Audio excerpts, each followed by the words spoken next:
Good morning and welcome to the 30th Youth Forum. Whoa.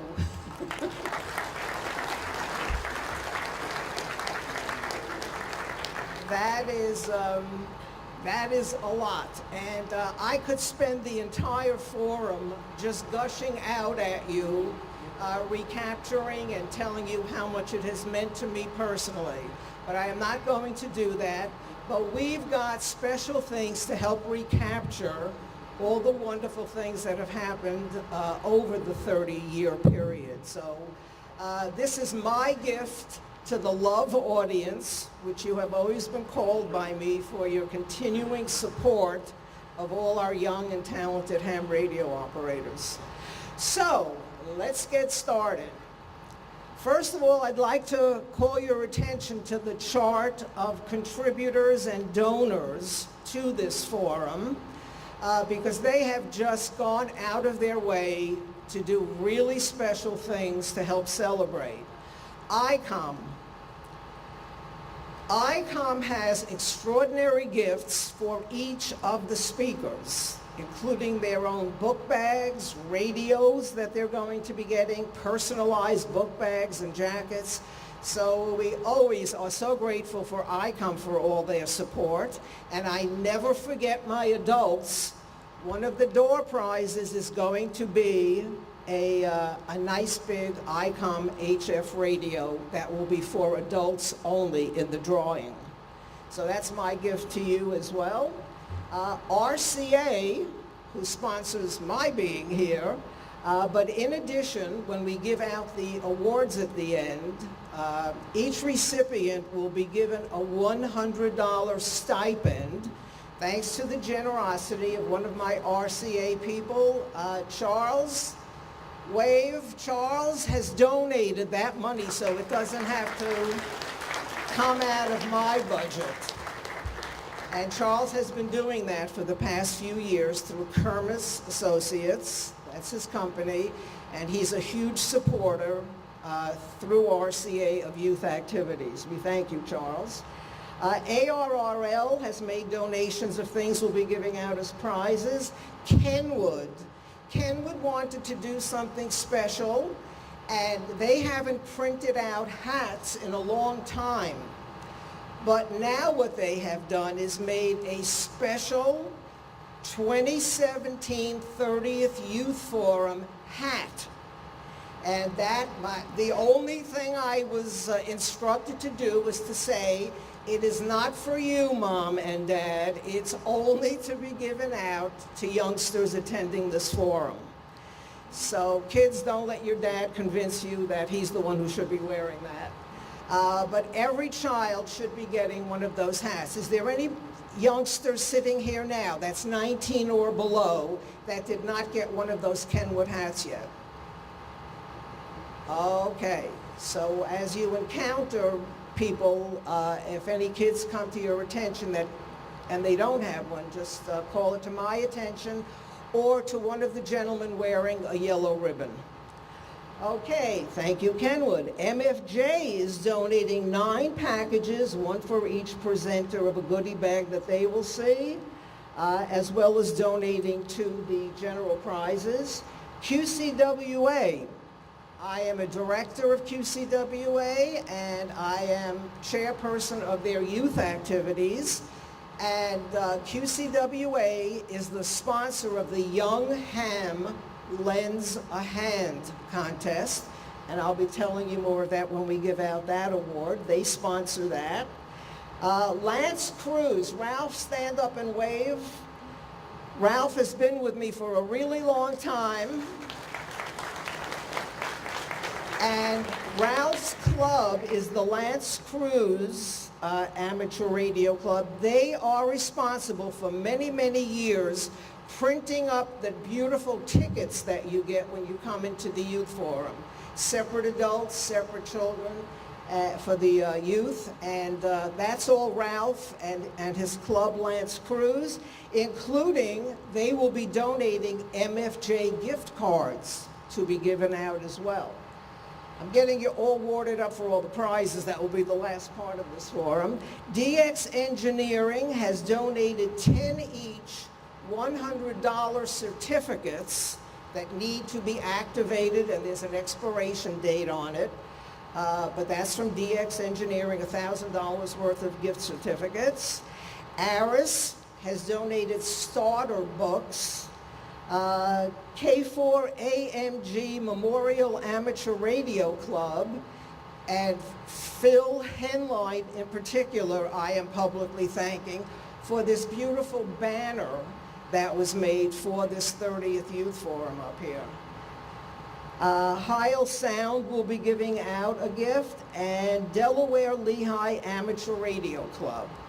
Okay, now because we're looking, again, to move things along quickly, because there's not one single thing that I've got planned that I want you to be missing today, we're going to get the little announcements over with first, and I stress the word little, but here's an important person for you to know. This is Dave Prestel, who represents FAR. For those of you interested in scholarship information, and who isn't, this is the man that you want to hear what he has to say to you. Dave? Good morning. One of the presenters that you are going to hear today is our top awardee for 2016, who is Ruth Willett. And what we're giving out this year is 57 scholarships worth a bit over $95,000 in aggregate. The smallest scholarship we give out is $1,000.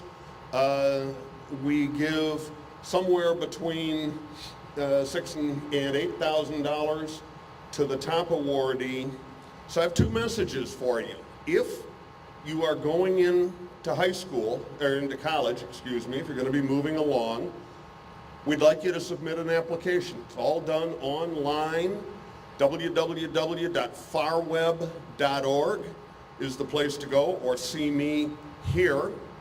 And if you represent an organization that might be willing to sponsor a scholarship, could be $500, could be more. QCWA is our biggest sponsoring organization. Carroll's RCA is sponsoring a couple of scholarships. I'd love to hear from you as well. We take no money out of this. FAR does. This is all volunteer activity. All of the scholarship money that we get goes to the students. So I'd really like to hear from you. And if you want to find out if we're nice people and doing it good, talk to Ruth when the sessions are over today. Thank you, Carol.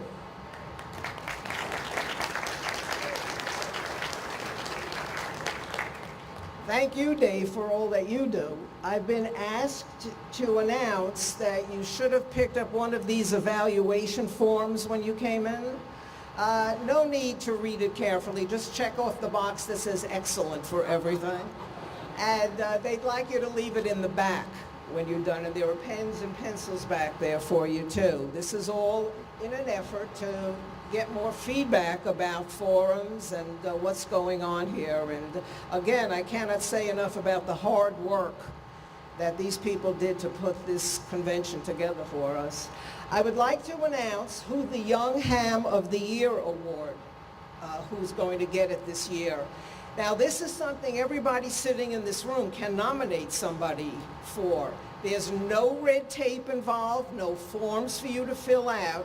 You just need to contact me and say, I encountered this young ham, it should be 19 years of age or below, who does extraordinary things for our community, and here's why I think, don't worry about your spelling, your grammar, it's just me reading it, and if I want more information, I will contact you back. It's as simple as that. We had extraordinary nominees this year, but the one who won, and I know his sponsor is sitting here, but he was unable to make it, is Ryan Cutshall, KD9DAB. I began this award with the purpose in mind of highlighting, showcasing a young ham who subscribes to one of the basic tenets of amateur radio service. And it has to be somebody who's giving back to the community in some way. And it doesn't have to be via amateur radio that he's doing it.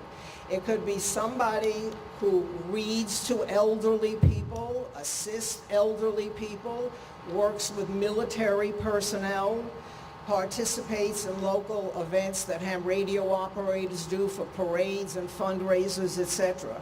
Somebody with a community-minded spirit.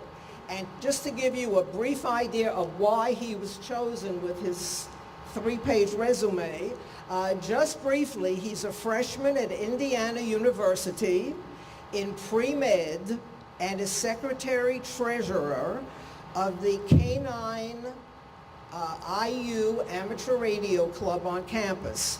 He works in his local elementary schools specifically to introduce young students to amateur radio. And as I said, he's got a real long service record, so he was selected this year, and he will be receiving a $100 award. And it looks mighty good on a college application or a job application when you get one of these awards. That's feedback from parents that I've gotten. Okay, now we've got something that's going to break the tradition of the order and the format that we usually do this in, because it's a special forum. It's the 30th one. There is a lady that those of you who have been my loyal followers for many years always used to see sitting off to the right wearing light green colored cap from the Boulder Amateur Radio Club in Boulder, Colorado. And that was Ellie Van Winkle and her husband Rip, who for many, many years supplied many of the young presenters. They trained them, they took them under their wing, and she always knew what I was looking for. I never had a double check on her. And unfortunately, she has passed away. And we wanted to do something special for all that she has always done to start this forum off. In no way is this a downer. It's quite the opposite. It's all the love and respect that so many of us have always had for her and what she contributed to making this forum be so good. For 25 years, Ellie and Rip recruited and trained a lot of the youngsters that we had here. And we're going to honor her today for her devotion to children, to teaching profession, and to ham radio, and most of all for being such a good friend. So in order to do that, and again, this is going to be an upbeat way to start this forum by honoring somebody like that, I'd like to call up Jerome Dinakar, KE0BBQ, who is 16 years old and was one of Ellie's students. And there's going to be a brief little tribute to her, and then we've got something really special to show you. Who is your childhood hero? Mine is Ellie Van Winkle. She has been a great mentor to me in her last years, as well as a great motivator. She's able to push me past my limits, past my breaking point, and is the reason why I'm here today. Let me tell you a bit about her. Ellie Van Winkle was born in Berlin, Germany in 1933.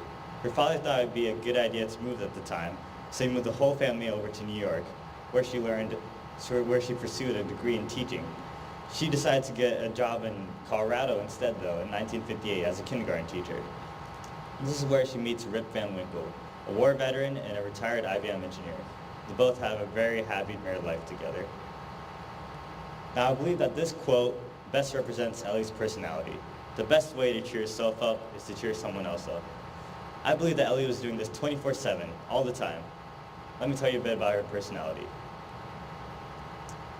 Ellie was a great mentor and a great leader. She was always offering advice to everyone, having that anything is possible attitude. She was also a very social and open person, as she would greet everyone with a hug. You see, before and after every Bark Jr. meeting, I'll tell you more about that later, but before and after Bark Jr. meetings, she'd give every kid a hug. And if one of these kids missed one of these hugs, she'd make sure to give them an extra hug the next week. She's just the type of persistent lady. She's also focused on the kids, dedicated, devoted. She was always making sure that they had new speaker, new materials to learn for each ham radio meeting. And she was also want to know about more in your life story, as she was a great storyteller, and she just wanted to know more about you. This was also very influential, as when Ellie asked you to do something, you knew it. You do it because she needed help with the kids.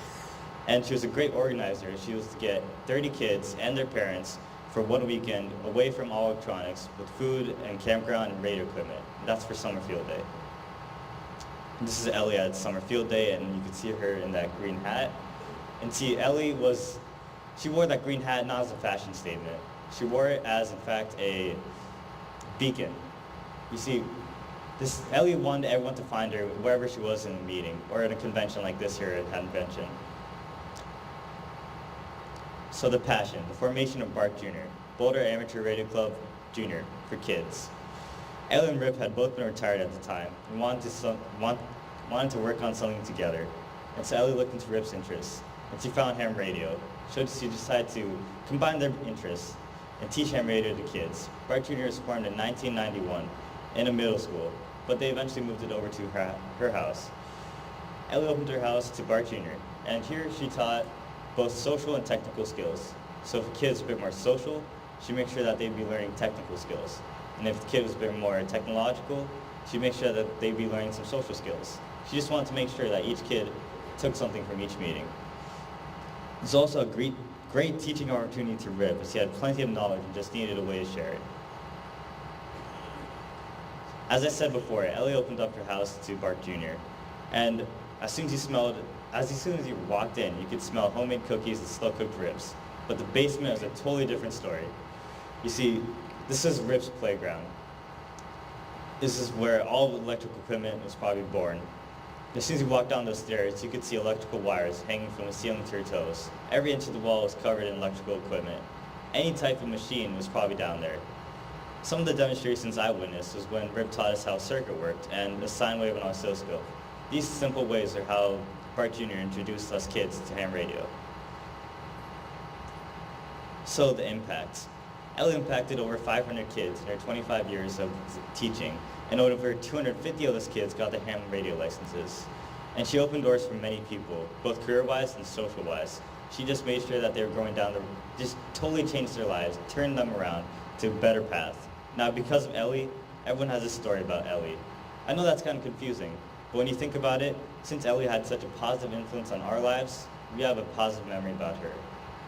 Ellie's memories will live in our lives forever and ever, even if you're a kid, teen, or adult.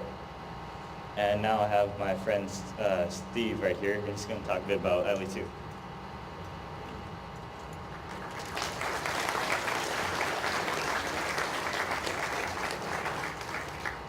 So I'm Steve Merritt, K0SCC, and I live in Boulder. And I was in the both ham and commercial communications business. And the thing you needed to understand about Ellie is Ellie was a force of nature. When the phone rang and her name came up on your phone, you knew that there was an ask coming, and it was going to be for the kids. And the fact of the matter is when you knew the phone rang and you knew you were going to go be doing a favor or donating or doing something in support of the kids. And she was absolutely this force of nature. She was pretty small. You can see from the picture she was a short woman. But I'll tell you what, she was always the biggest personality in the room. It was pretty amazing. So both of my children, now 24 and 19, pretty much grew up at their house on Saturday afternoons, learning about ham radio, life, machining, a whole host of things. And Ellie had this effect on not just the children, but on the families of everybody who participated in the program. It was really something quite extraordinary. But one of the things, while she was busy working on making sure that everyone was having their emotional and curiosity needs met, she also had this little magic that she did in the background. And there are dozens, if not hundreds, of people who have careers and jobs and lifelong friends because Ellie brokered connections. A child was interested in antennas, suddenly they were having lunch with the person who runs the antenna factory. Somebody else is into computers, now they work at Twitter doing performance analysis. All kinds of amazing things. And that was just one of the magic kinds of things that she did in the background. So for everybody who has any question about ham radio and how it can expand to be much more than just a hobby or a component of your life, but really how it can bring enrichment all the way to your life and your family. Ellie was kind of the embodiment of that, and there are hundreds and hundreds of people who can thank her for bringing a much more full and robust experience to their life. So we salute her and her memory and all that she did for teaching and youth and our hobby and our communities. So thank you for listening to us today, and enjoy the rest of your day.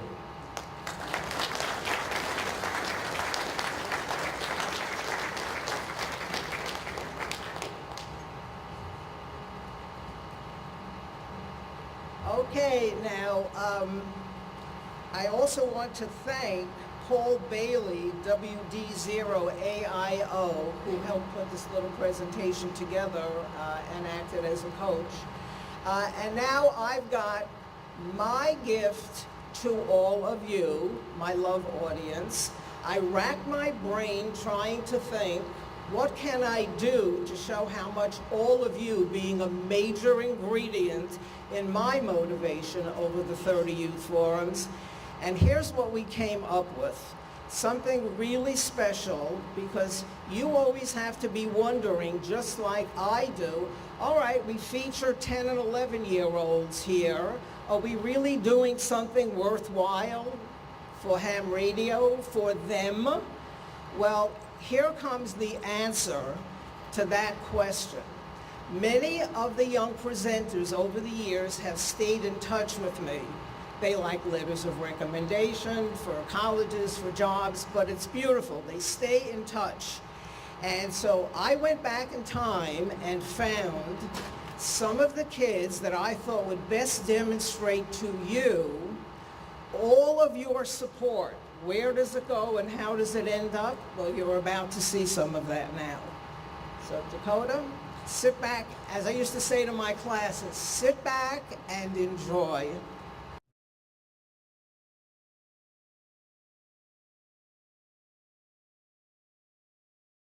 Welcome to the 30th Hamvention Youth Forum.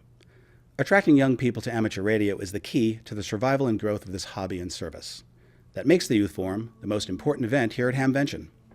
Hi, I'm John Amadeo, NN6JA, a television producer living and working in Los Angeles. As a young radio enthusiast myself, amateur radio contributed greatly to my education and played an important role in the development of my career. I've been privileged to attend and participate in several Hamvention Youth Forums. I've experienced the excitement and support from enthusiastic audiences like you. Amateur radio can be a powerful, positive influence in the life of any young person. For the past 30 years, under the direction of Carol Perry, the Youth Forum has showcased the talents of hundreds of exceptional young hams. It's promoted the educational benefits and networking opportunities of this wonderful hobby. Under the umbrella of the Radio Club of America, and with the participation of organizations like the Quarter Century Wireless Association, the Youth Forum brings excitement, interest, and exposure to amateur radio. Through the generous support of leading manufacturers like ICOM, Kenwood, and MFJ, these talented and technically creative young people are recognized for their hard work.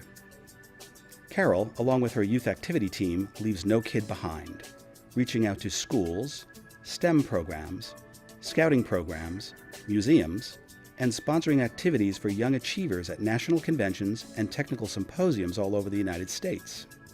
The outreach doesn't stop here in the U.S., but continues internationally and has recently spread the word as far away as Friedrichshafen, Germany, and Hyderabad, India. In fact, the Youth Forum reaches all the way into outer space. As young people present their information to other young people, it creates a ripple effect, multiplying the benefits of this, the most important forum here at Hamvention. Get ready to meet some exceptional young people and enjoy their creative presentations. Learn some new things and be prepared for special guests as we kick off the 30th Hamvention Youth Forum.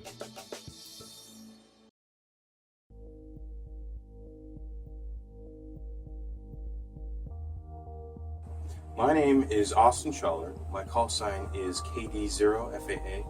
I'm a junior at Laterno University studying electrical engineering. I can still remember presenting at the Dayton Youth Forum back in 2009. I was much younger then, but I remember the general preparation that was involved and that single moment where you're presenting in front of a couple hundred people. It prepares you in a lot of ways for future opportunities. Carol invited me to speak at other events and at the Radio Club of America Technical Symposium, where I presented on fractal antennas. Nathan Cohen, the inventor of the fractal antenna, heard my presentation and invited me to tour his company. More recently, I was fortunate to publish with the Radio Club of America an article on software-defined radio architecture. As my junior year wraps up, I'll be preparing to finish my senior year strong at LeTourneau University and study for the graduate record examinations to pursue graduate school. I'll be interning this summer at Ball Aerospace as their RF technical intern, and I still plan to tinker with software-defined radios. I'd like to thank Errol Perry, the VB2 MGP, for the 30th anniversary of the Youth Forum.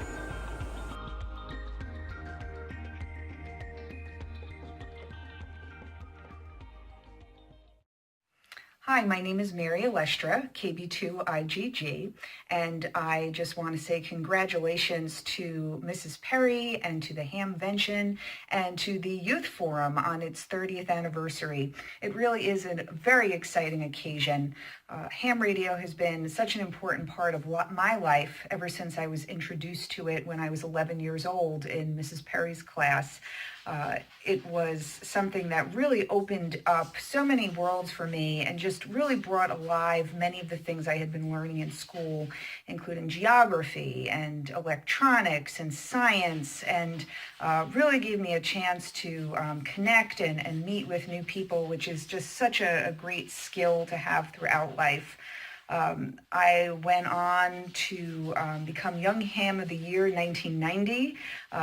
I started a ham radio club in my high school and my college, Cooper Union, which was a really exciting way for me to connect with other people and introduce them to a hobby that had meant so much to me. I really do think that my decision to study engineering in college had a lot to do with the background that I got from ham radio and preparing for the license exams. I'm now a lawyer in New York, working for New York State. It's a job that requires me to be networking and speaking in public on a regular basis. And it's something I think that ham radio really encouraged me to develop these types of skills at a young age. So I'm sure that it's continuing to have an impact in the work that I've chosen to do today. Of course, my work involves public service, which is something that ham radio always emphasized and which really always drew me to it. So I just want to say again how important I think ham radio continues to be, even in this day and age of smartphones and the internet. I think there's no substitute for the skills and the connection and the community that it fosters. And that's why I'm so excited to congratulate the Hamvention and the Youth Forum on its 30th anniversary. All the best. Hi everyone, my name is Rohan, KJ6LXV. I'm from Silicon Valley, California, and I was a Dayton Youth Forum speaker in 2014. First, I want to congratulate all of this year's youth presenters for their achievements. I also want to congratulate Carol Perry and the Youth Forum team for a successful 30 years, twice my lifetime, of inspiring the next generation of ham radio operators. I believe that this forum provides a wonderful platform for young hams to showcase their talents. And for you presenters, it is your opportunity to seek support and guidance from the many experts present in this audience. In the middle of all this going on, Carol Perry invited me to be on a youth panel at PacificCon in 2013. After this, she encouraged me to present some of my projects at local ham clubs, who were very supportive. One of these projects eventually led to me speaking about it at the 2014 Dayton Youth Forum. Carol later invited me to speak at RCA New York in 2014, RCA Bay Area in 2015, and IWCE Las Vegas in 2016. At all of these events, including Dayton, I had the honor and privilege of meeting intellectual people and highly influential people in the world of wireless communication. Currently, I'm a sophomore in high school. Whenever I have a break from school, I intern at robotics companies in Silicon Valley. I also did the cliche thing and started my own company, where I mostly do electronics consulting. All of these, except for school, allow me to work on really cool projects, and my experience in ham radio always comes in handy. Even though some people say ham is useless ancient technology, it is a foundation on which the modern alternatives are built. Also, the largest resource for young hams is not the technical knowledge they acquire, but the encouraging community they are surrounded by. I wish good luck to the young hams speaking and all of them in the audience. I hope you continue to pursue your hobby and interest in ham radio. I also hope for many, many more successful years for the Dayton Youth Forum, 73. Welcome to the Dayton Youth Forum and congratulations on the 30th anniversary. What an exciting event to be a part of. A special congratulations to Carol and a thank you to all of her and her team who have put this on consistently for the last 30 years. What an important thing to do for ham radio. Hi, I'm Todd, W7TAO, and I had the pleasure of being a part of that, being a speaker almost 30 years ago in Dayton. That event, that invitation, really was life-changing for me. It launched my excitement, my passion for ham radio. Ham radio has done so much for me. It helped me get my first job.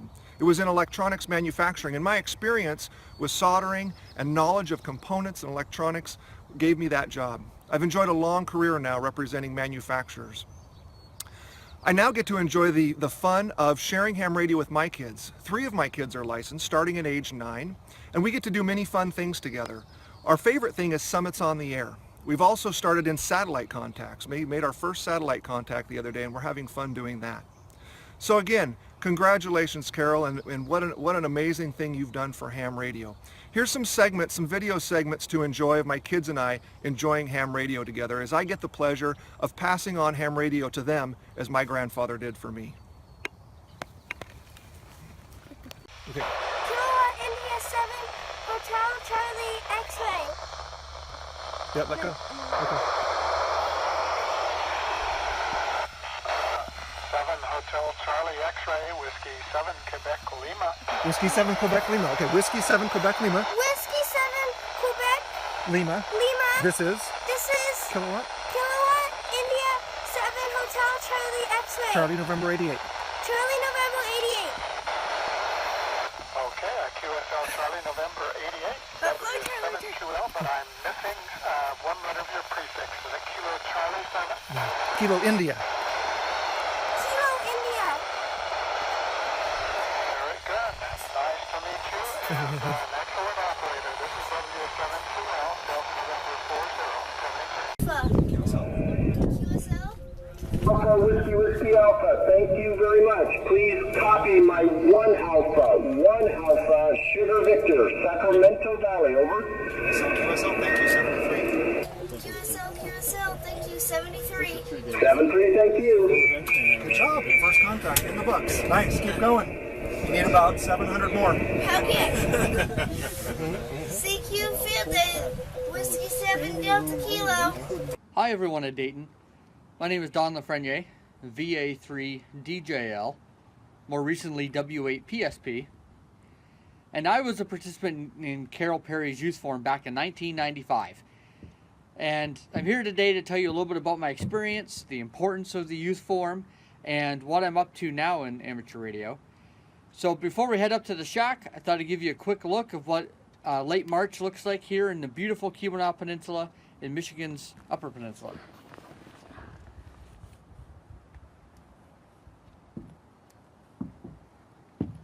All right, let's head up to the shack. Welcome to our shack.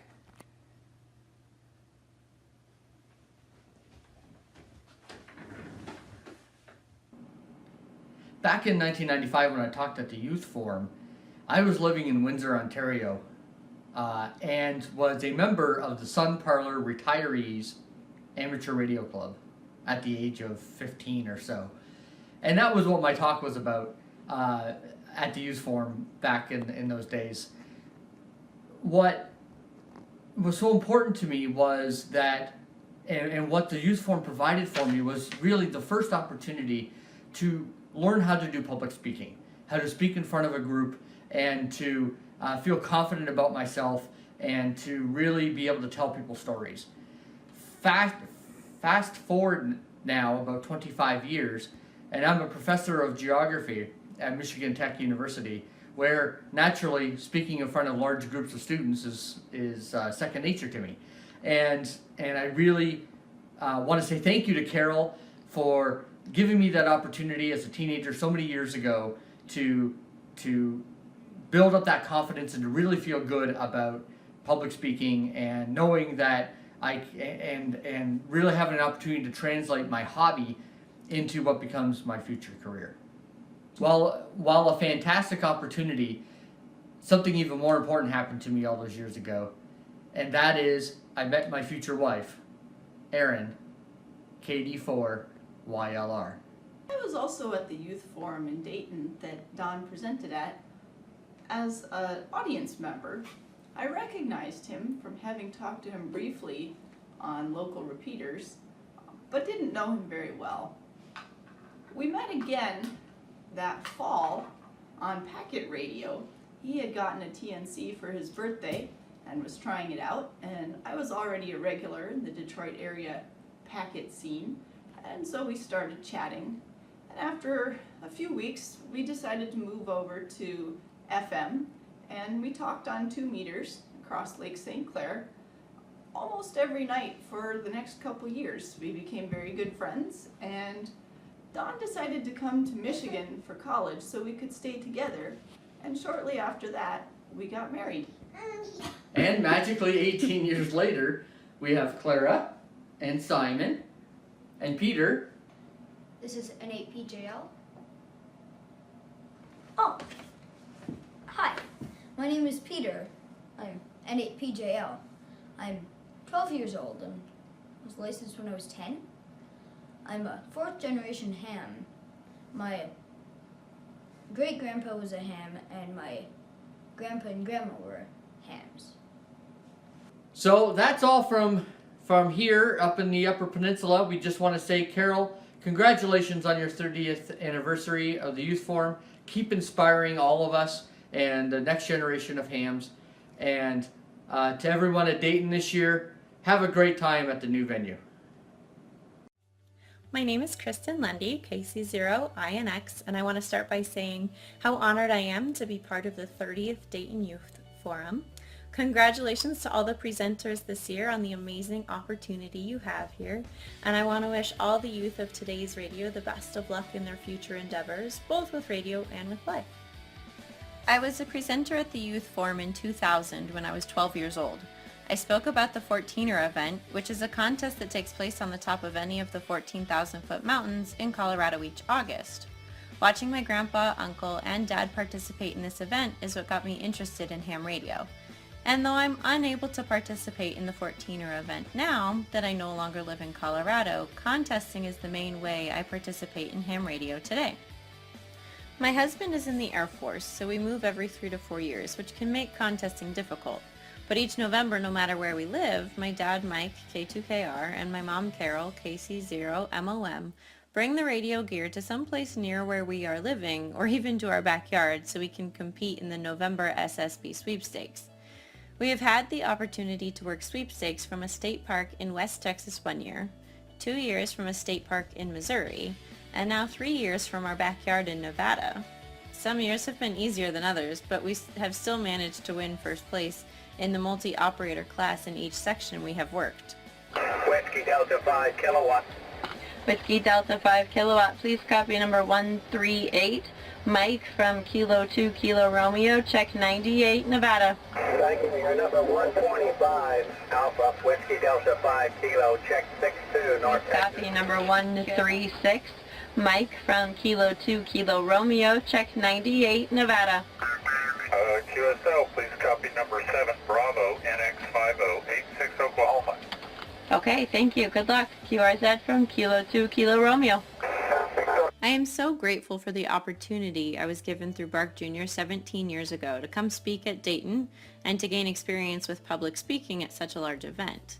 As a 5th grade teacher today, I speak regularly in front of not only my students but also large groups of parents as well. I also have the amazing opportunity during my unit on the Civil War to go above my curriculum and teach my 5th graders about Morse code, which many of them know nothing about. Because of my experience in ham radio, I know more about Morse code than I would without this background. I also have the ability to share keyers with my students so they can experiment with spelling out their names or messages in Morse code on the different kinds of keyers. This unit is always a favorite of my students and that they remember fondly at the end of the year.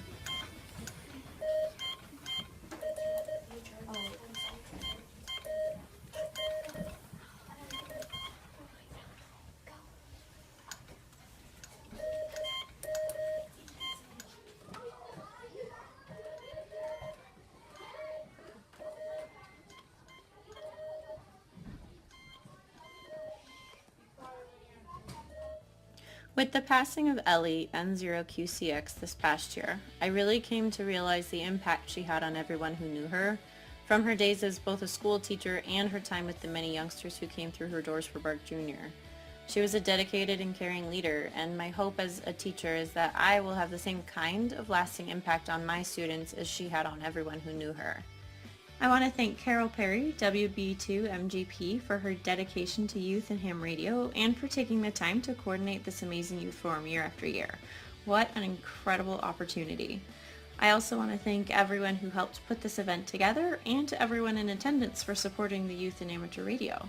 Let's continue to grow and build our ham radio community. I hope to speak to you in this year's November sweepstakes. 73 KC0INX.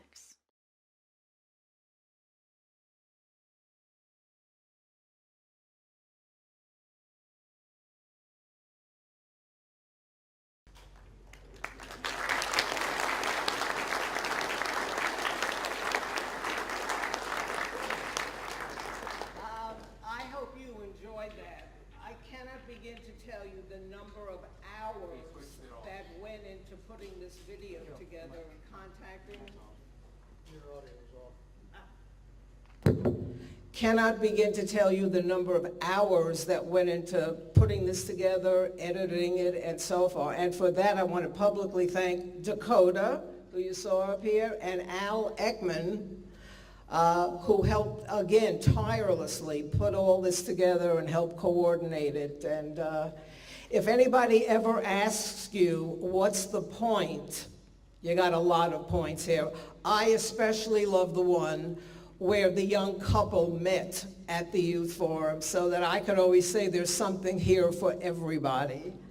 But that was a great story. Okay.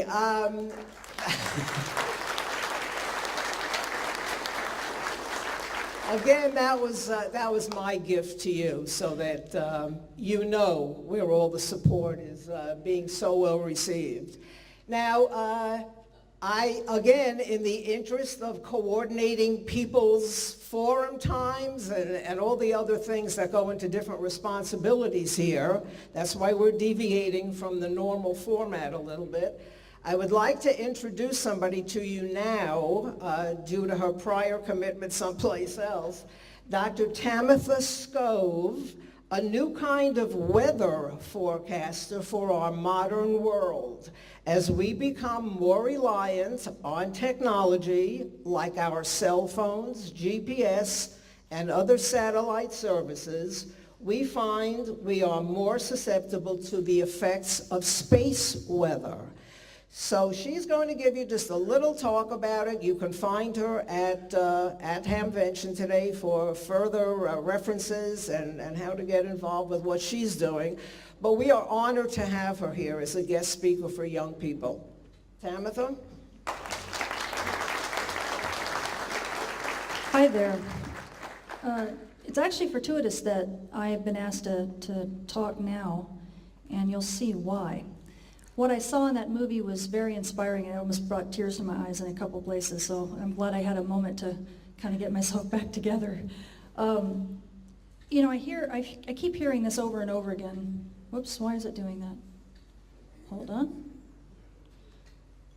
Hopefully it'll come up good. I keep hearing over and over again that ham radio is this dying art and that, you know, learn the technology so then you can apply it to new things. And I have to tell you, I honestly don't think that that's the right paradigm. You know, we're talking about where are they now and where's the future for ham radio operators and where is the Mars generation going to be 5 or 10 years from now? I'm about to show you. Ham radio is not a past art. It's not history. It's the future. Think about it from this point of view. We colonized Earth very, very well, right? We know what to do when we get to a planet. We know how to communicate without any infrastructure. It's all ham radio. Well, what do you think we're going to do when we get to Mars? Do you think there are any cell phone towers over there? Not yet. Right? So how are we going to colonize Mars, and how are we going to send rovers out of sight? And how are we going to talk to the guys that are on remote missions and are late for dinner? Right? How are we going to do that? We ain't going to get them on a cell phone. We know how to do this. Okay, it's done at Earth. We did it. But we got to do it at other planets now. You're the Mars generation, and you're going to be leading the way. So just keep that in mind. So what is space weather? You guys are affected by it every day. I always call ham radio operators basically the field reporters of space weather. You sound the health of the ionosphere every single day. You know it better than anybody. Space weather affects the ionosphere a lot. Essentially, space weather is a planet's interaction with its host star and the surrounding space environment, but it doesn't just occur at Earth. It occurs at planets, moons, comets, asteroids, other celestial bodies in the universe. We see aurora at planets like Jupiter, Saturn, Uranus, and Mars. You can actually see down here is Saturn, the double panel. There's Jupiter. Down at the bottom, that big one is also Jupiter. Very complicated aurora, okay? We also see effects at moons like Io, Europa, Ganymede, and Titan, just to name a few. Anytime you see aurora, that means there's an ionosphere, okay? And if you see an ionosphere, that means ham radio propagation, right? It means communication is possible. So we can do this at other planets. We really can. And as a matter of fact, it's going to be the only way to do it, at least at first. So again, this isn't history. This is the future. You guys are leading the way. Now, there are 4 basic phenomena here at Earth and also at other planets that affect ham radio, that affect ionospheric propagation. I'm not going to go into the details, but just to show you. Let's see if I can get these things to play. The first one is a solar flare. You guys ever hear of a radio blackout? Is it going to play? It played for me before. Wonder why it's not playing. Come on. Oh, that's too bad. All right, I guess I'm not going to be able to show them to you. But the solar flares are very strange. I don't know why it's not playing.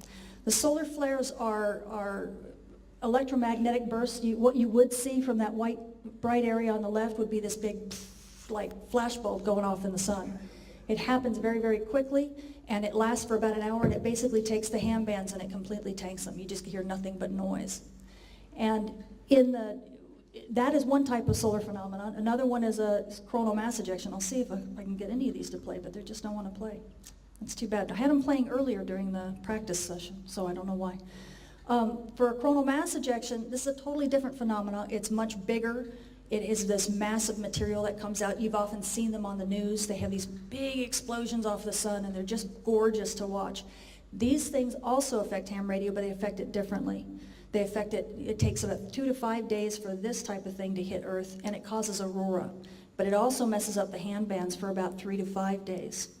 And all of these things actually can drive solar radiation storms. This is another type of interference that causes issues for ham radio operators. We also get events from fast wind from the dark coronal hole you can see there down at the bottom.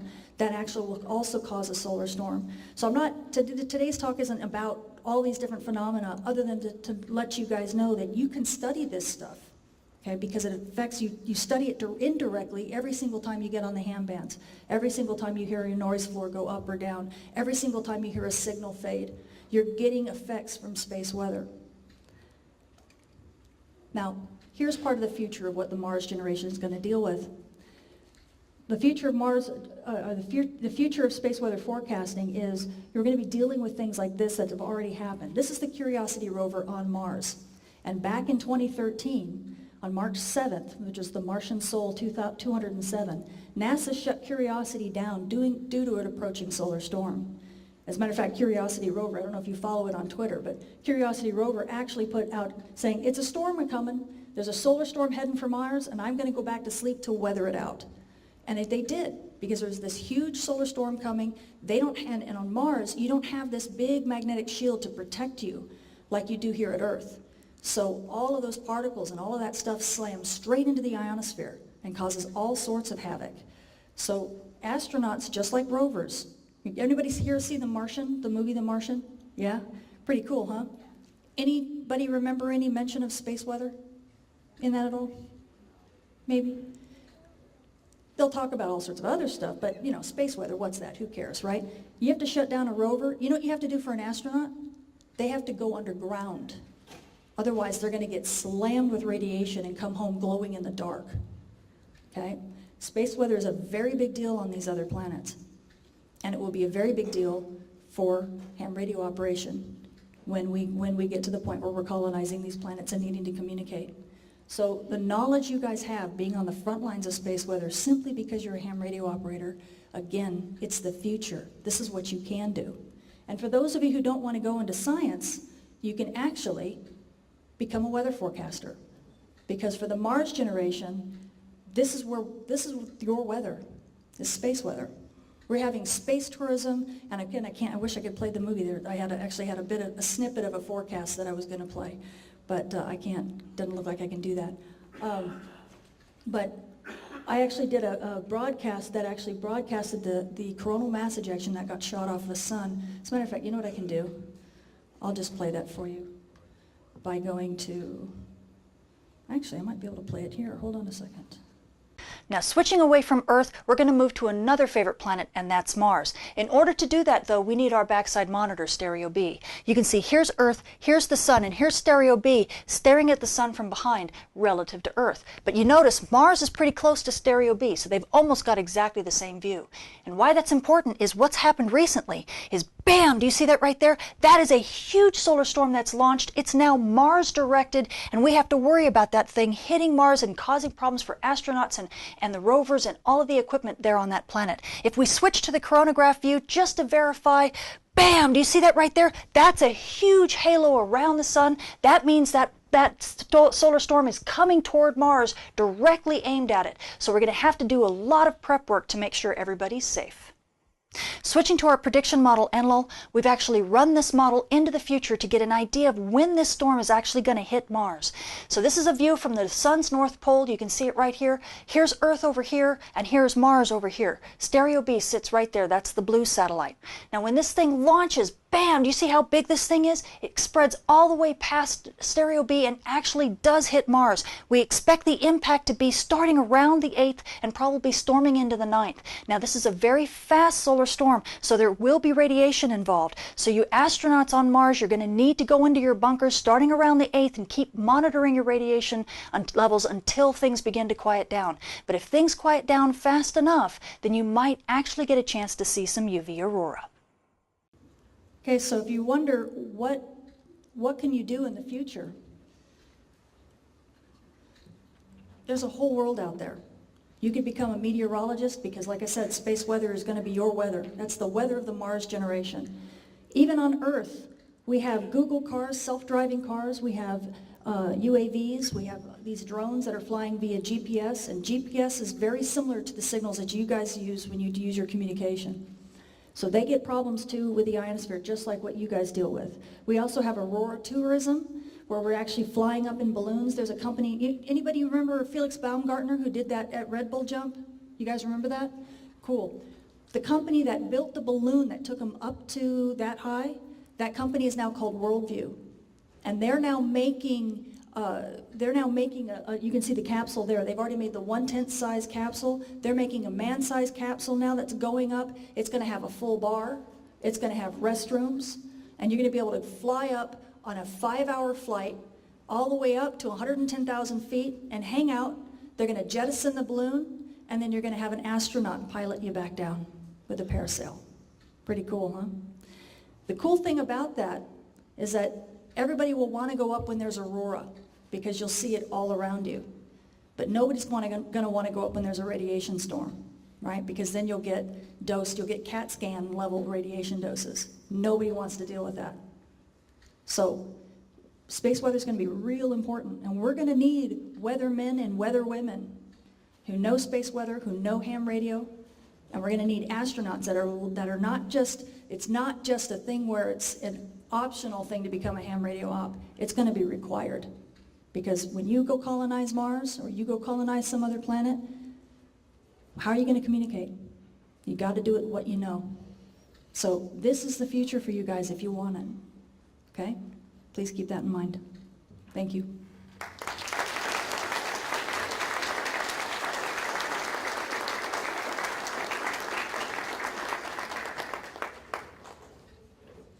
Who's next? I can't get it back up on the screen.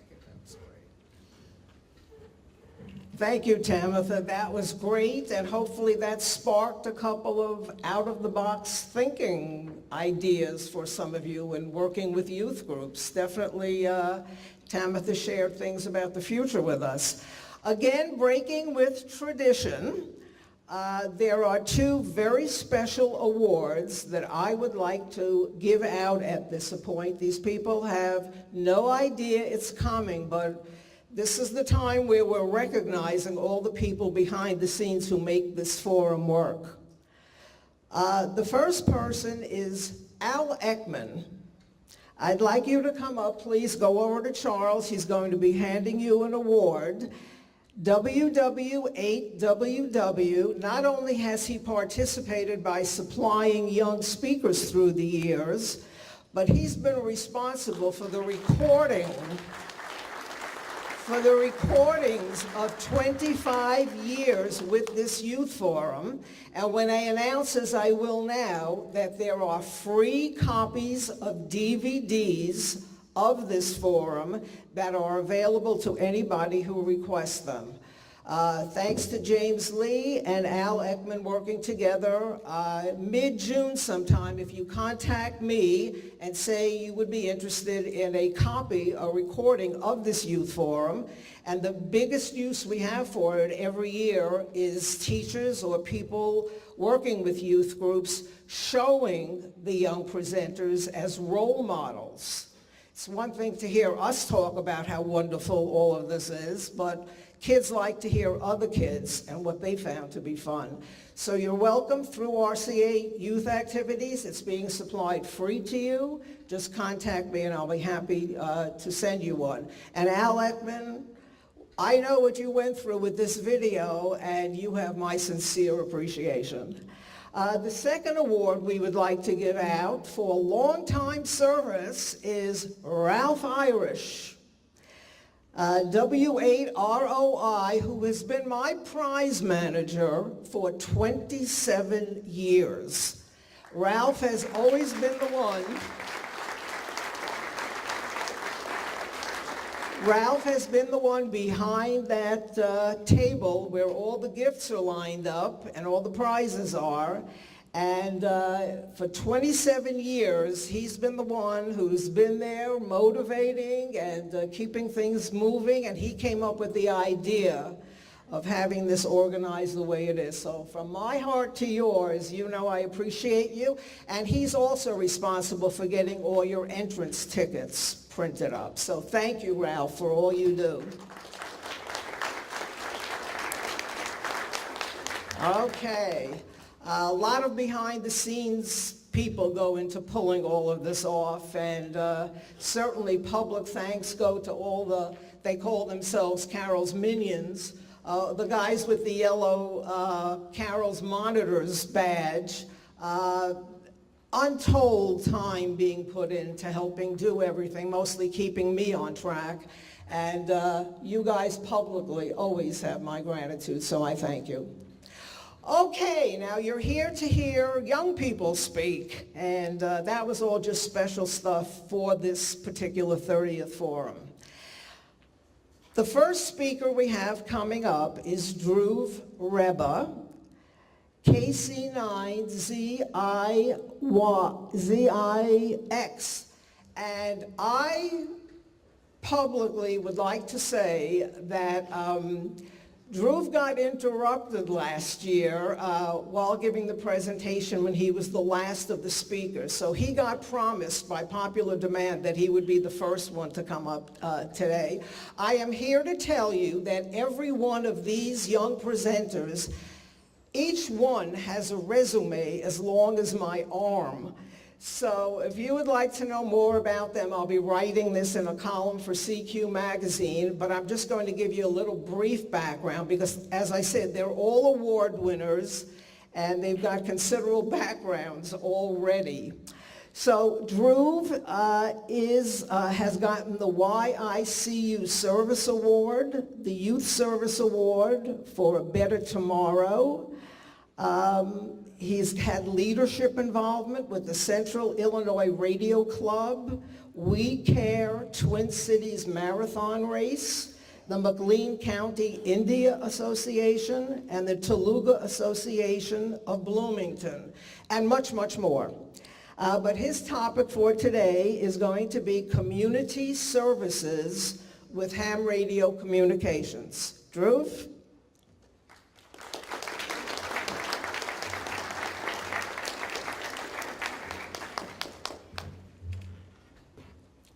Good morning, everyone. Today I'm going to talk about community services with radio communications and promoting ham radio. I'm Dhruv Rebbe, KC9ZJX, and I'm 13 years old.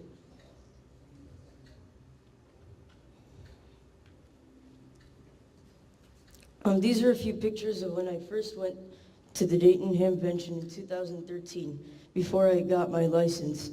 And I built an AM radio in less than 10 minutes at the ARRL Youth Lounge. And that inspired me, and that was one of the stuff that inspired me to get a ham radio license. My dad, Hari Rebbe, and Ram Mohan are my greatest inspirations. My dad has been a ham for 28 years, and he's helped with the Lothar earthquake, which had a Richter scale of 6.8. And he was there for 35 days. And I'm also very grateful to Keith Hansen, Norm Hebert, and Tom Planer, who helped me set up an antenna in my backyard. And I'm also thankful to all the CIRC members, the Central Illinois Radio Club members who have helped me.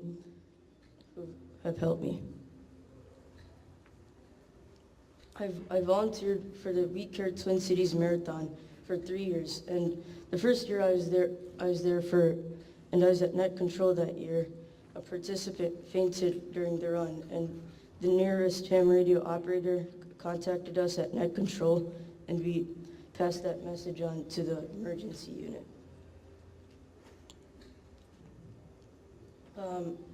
And then this is the Hop On for Hope bike ride in 2015, and a ham radio operator's battery was dying, and we gave him a new handset before he lost contact to net control.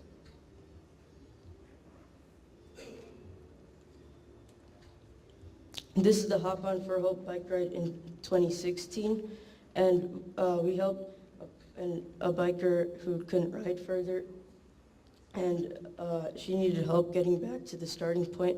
And since I didn't have a driver's license, I had to ask my dad to help her get back. And then this is the Wheelers bike ride, and we got lost there because, well, we were supposed to guide the bikers, but we got lost there because, like, some of the signs were missing.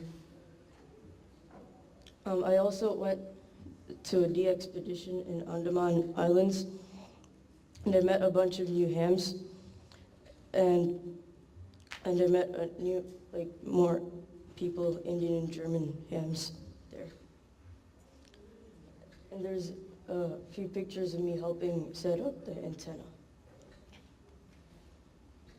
And while I was there, I did a ham radio awareness speech to school students at a local school there, and I explained the importance of ham radio and after at their school assembly, and I did some separate question and answer sessions in classrooms.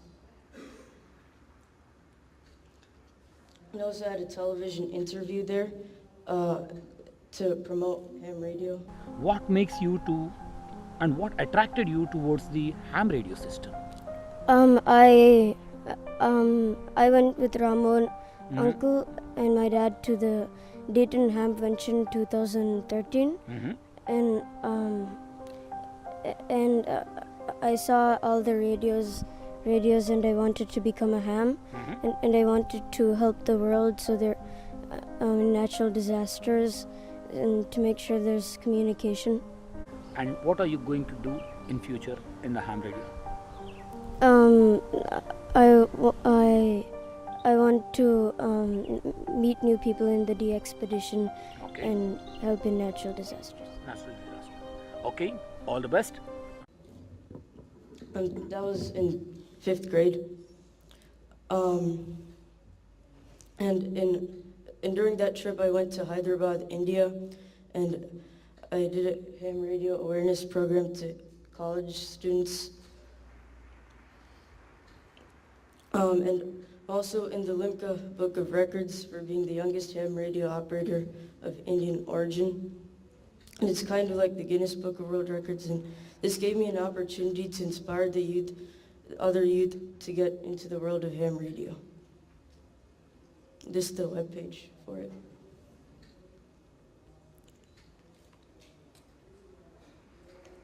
This is at the NIAR in Hyderabad, India. The NIAR stands for the National Institute of Amateur Radio. It's pretty much the ARRL in India. This is the CIRC field day in 2015. The CIRC stands for the Central Illinois Radio Club, and we got extra points for youth participation.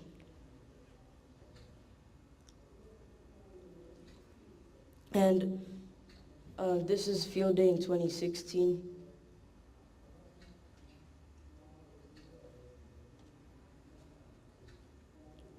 And I also visited Craig's station, K9 CT. He's a contester, and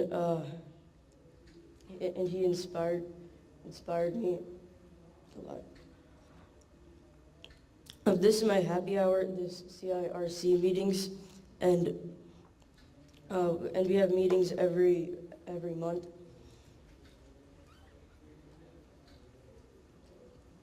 I also got a community service award called the YICU Award Service Award, and it's a special recognition award for people, for like teenagers who help their community.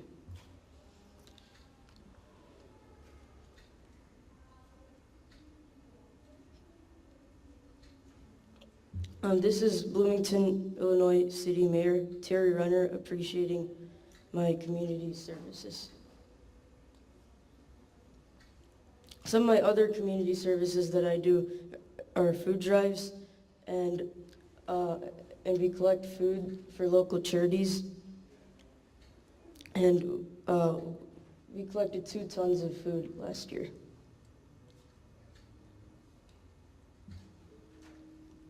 And it inspired and led a team of youth volunteers for the food drive. Some of my other activities that I volunteer for is in the McLean County Indian Association and the Telugu Association of Bloomington. I also do a lot of robotics. My team got 3rd place in the 4-H state robotics competition in 2015, and we also we were also the regional champions in the FLL regional tournament in the trash track year. And I also started a robotics club in Grove Elementary School, and we just had our last class on Tuesday. And I volunteered as a judge in the FLL and 4-H state competitions. and I'm now part of the FRC team Medal Cow in Bloomington, Illinois. And these are a few pictures of the robotics club at Grove, and I also mentored Heartland Community College students. Some of my future projects are the ARIS program at my school and 4-H ham radio club in my town. And I also want to extend my services to nearby towns such as Champaign, Peoria, and Springfield, Illinois. And I'm also working on starting a computer club for the next academic year. And some of my awards and recognitions is the Project Achievement Award by 4-H, the Minority Academic Achievement Award, and I'm also an honors student at my school, and I'm in student council. Some of the stuff I do in the summer, like I learned Java last year, and I'm going to learn Swift this year. And I also do a lot of stuff with the Raspberry Pi. And these are some of my cultural activities.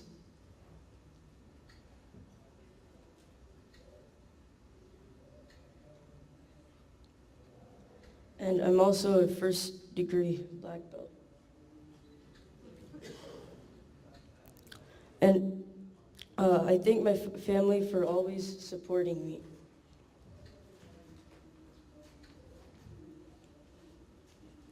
And I also thank the Dayton Hamvention Youth Forum and DARA. And my special thanks to Carol Perry for giving me this wonderful opportunity. Thank you all for listening to me so very patiently. 70 degrees.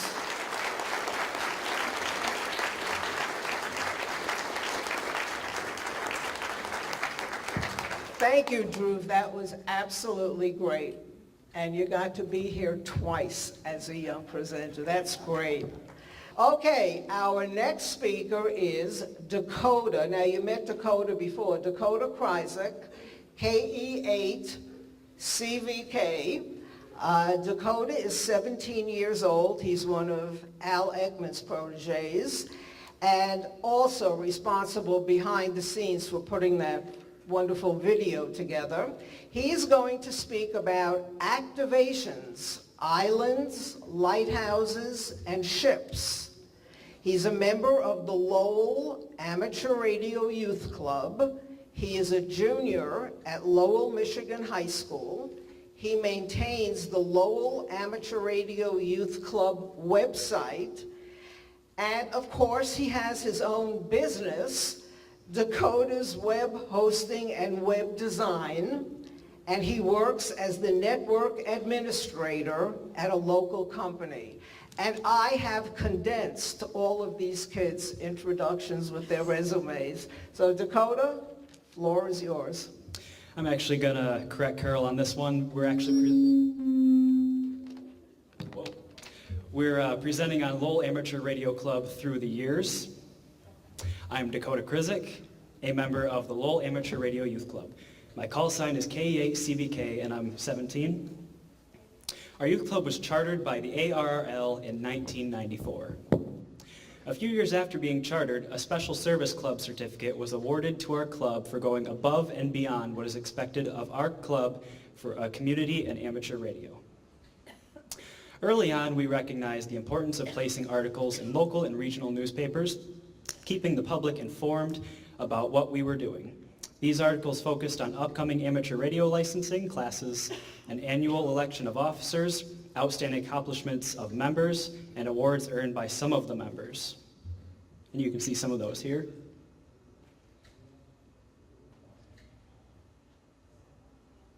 In order to do some of the things we want to do, we must have fundraisers. Our largest and best fundraiser has been our annual Youth Club Hamfest held at our high school. Because we are a school-sponsored club, we get to use all the facilities we need for less than $50. We can expect an annual $1,500 profit. Last March, we completed our 13th annual Club Hamfest. We also have several smaller fundraisers. This slide shows one of those advertised in a local paper. Most of you have taken part in the annual ARR Field Day. I know I have. It's one of the most important events for us, since the general public has no clue what Field Day is. Through articles in local media, we inform them and invite them out to have a look-see. Over the years, we have been active in island activations. Here are 4 members operating from Mackinac Island. We also have activated South Manitou Island and Beaver Island. One summer, our youth club members decided to activate Beaver Island. Our advisor secured his license to drive a bus and 15 youth club members, plus supplies. They were all transported to the island. This somewhat faded picture shows the bus coming off the ferry onto the island. These are about 1/3 of those youth club members making that trip.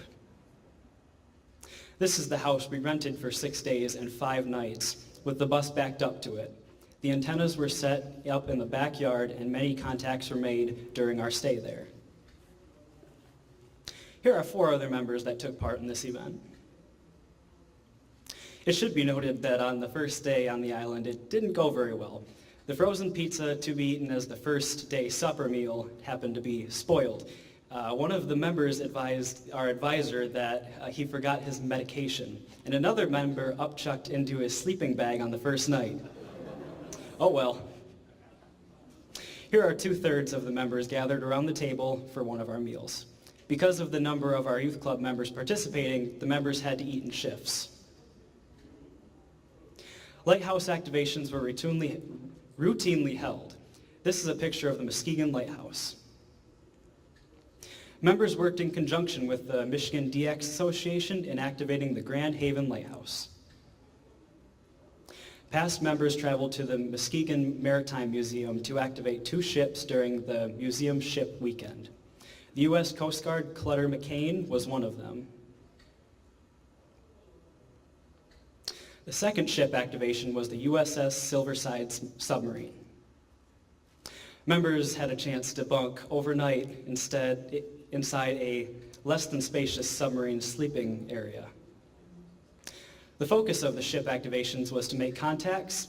Amateur radio equipment was set up in the submarine's radio room for us to operate on. Following the overnight stay on the submarine, each youth club member received a certificate signifying that they survived. Just kidding, they stayed overboard overnight. Giving out refreshing drinks and snacks at roadway parks during holidays as part of Michigan's Operation CARE, Bring 'em Back Alive, was very rewarding. Twice a year, the school club roundup is scheduled. Our youth club was frequently involved. It was cool to receive a certificate with the suffix of FBI.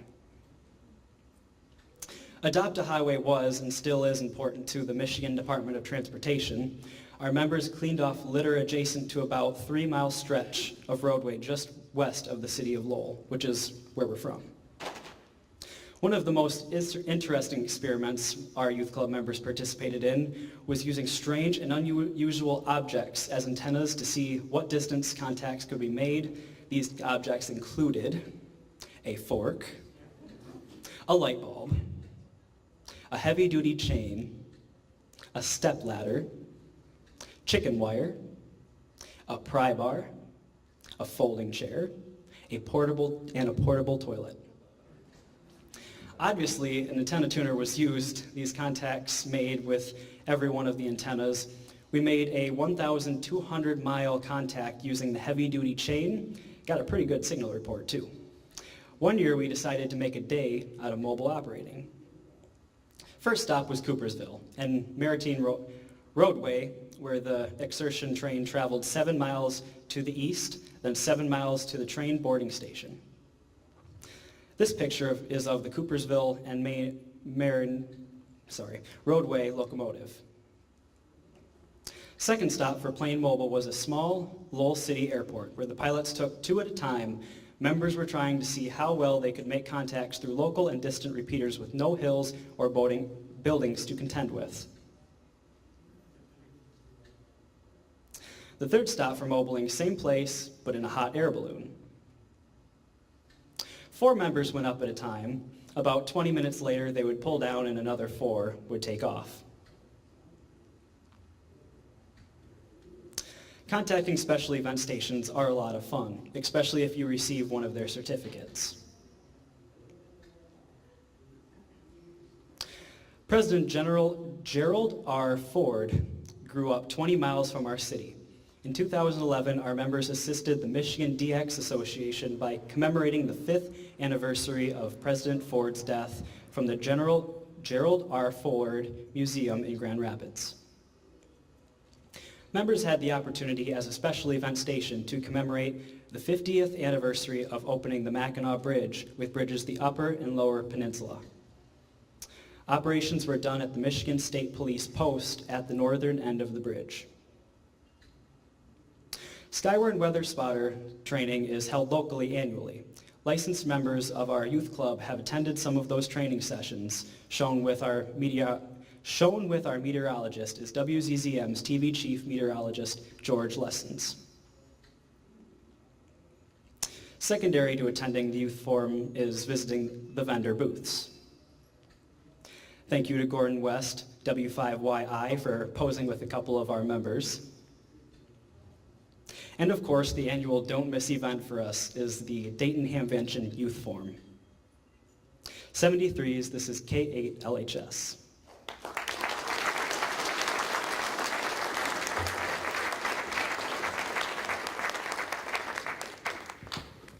Okay, just in the interest of interest, I am going to call up the next speaker, Lucas Schroeder, W6LDS, and he is the president of the Toledo Technology Academy School Club and proud member of the Northwest Ohio Black Swamp Radio Society, the Toledo Mobile Radio Association, and the Young Amateurs Communications Ham Team. He enjoys mostly CW on the HF bands and DMR on 70 centimeters. And his topic is the Shark RF Open Spot. Lucas?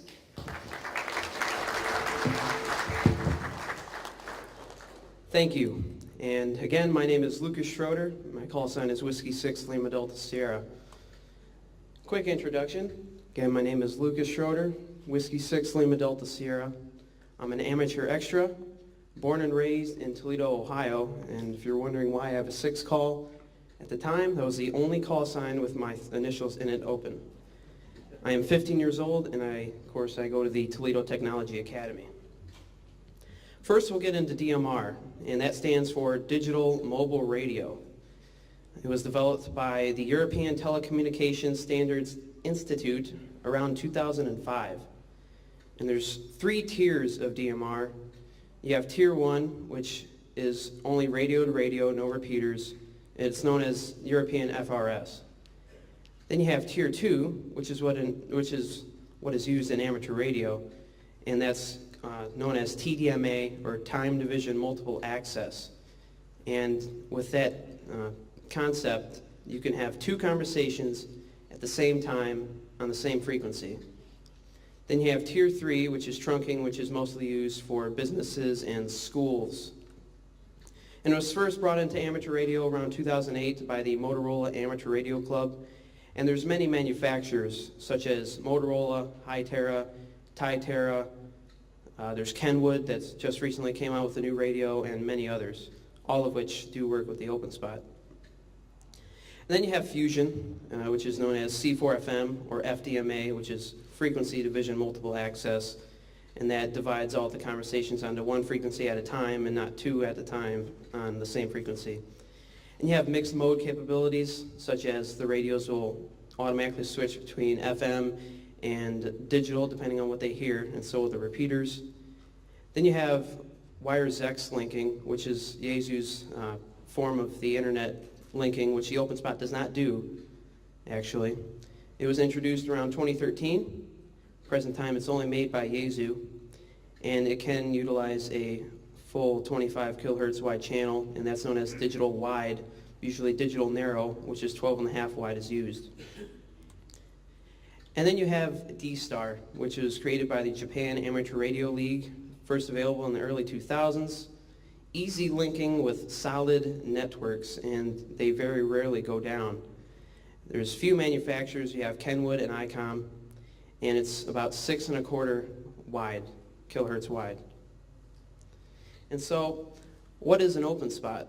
Well, it's a standalone digital radio hotspot. So, sorry, no analog, and hopefully everybody guessed that, but you never know.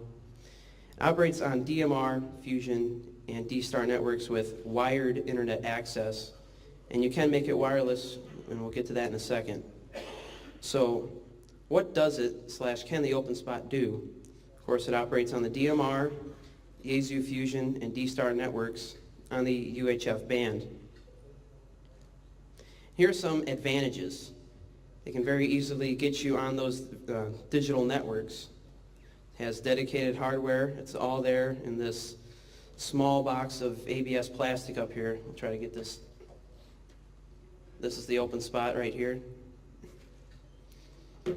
Standalone operation, so you don't need a computer to have it running. Once you give it the power and the internet, it'll just keep on running. And that helps in configuration availability with several devices. So you can configure it with an Android phone, an Apple phone, a BlackBerry, a Windows computer, a Mac, a Linux computer, any device that has a browser. And in the box, it comes with all necessary accessories and cables to get it up and running. You have a USB cable to power it, an Ethernet cable, and then a wall wart to get it powered. And of course, the antenna and the open spot itself. And it can do cross-moding, so I can talk on the Fusion networks with my DMR radio, and on the DMR networks with my Fusion radio.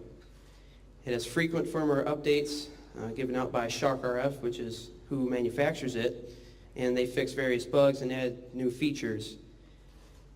And there's experimentation. With the right knowledge, you can go into those menus, switch a few numbers around, and make it do some other modes. So there are some disadvantages. In a way, it's not really wireless without the other accessories that I have up here. Get to that in a second. It's really meant for stationary use, but with these accessories, they can be used portable, such as you're just traveling a lot, or you're a truck driver and you want to be able to talk while you're on the road. And of course, it can have some bugs, but you go in knowing that with the beta firmware. And right now, the latest beta is 1.16 and the latest stable is 1.08, so they're catching up. And you might be wondering, why would I want to get an open spot?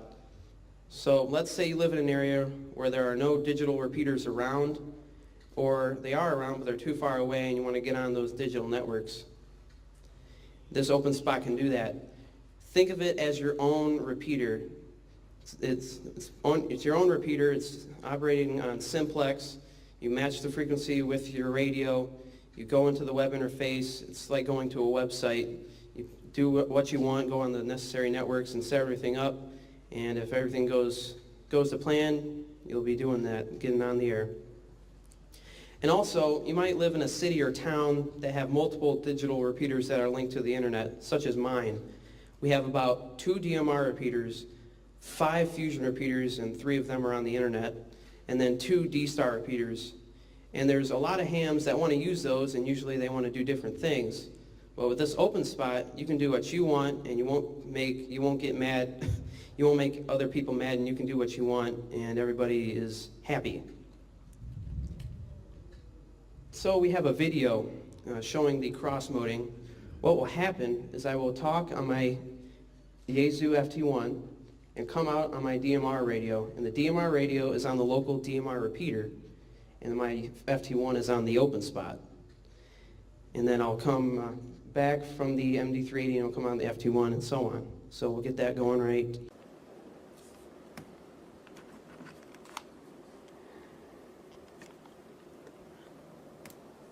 Whiskey 6, Lima Delta Sierra. Whiskey 6, Lima Delta Sierra.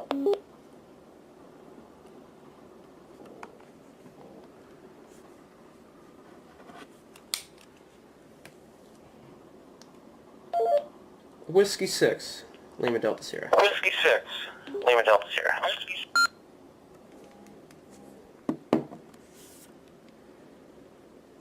And there you go. And Carol, do we have time to do a live demonstration with D-Star? No?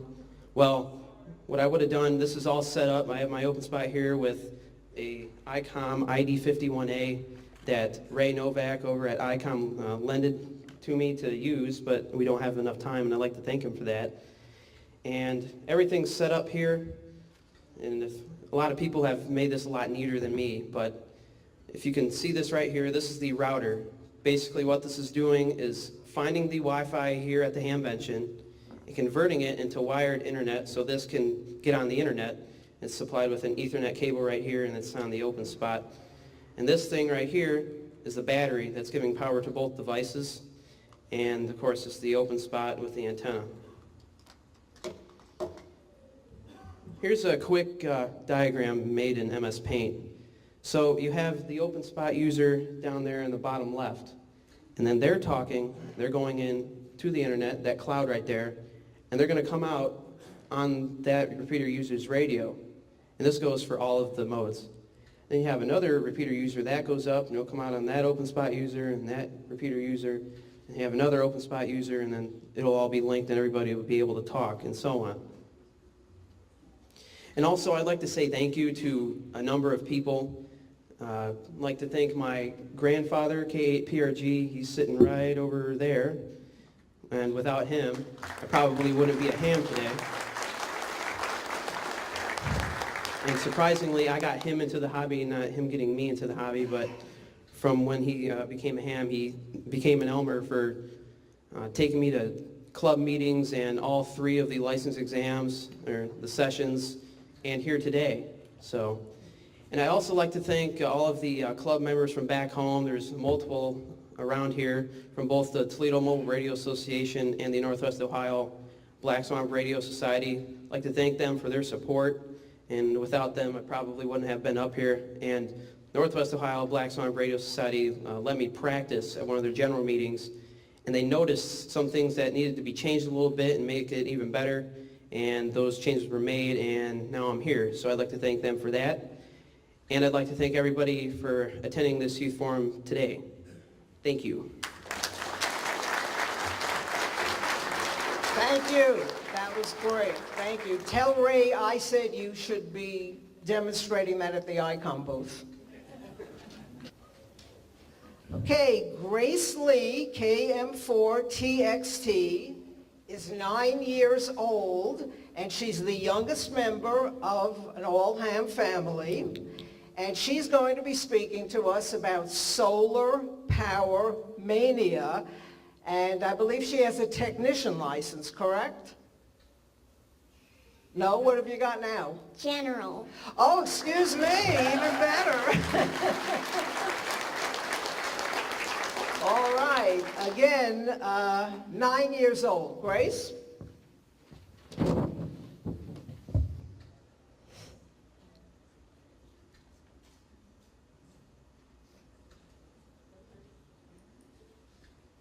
Hi, my name is Grace, and my call sign is KM4TXT. My presentation is called Solar Panel Mania. I was licensed when I was 8 years old, and now I am studying for my extra class.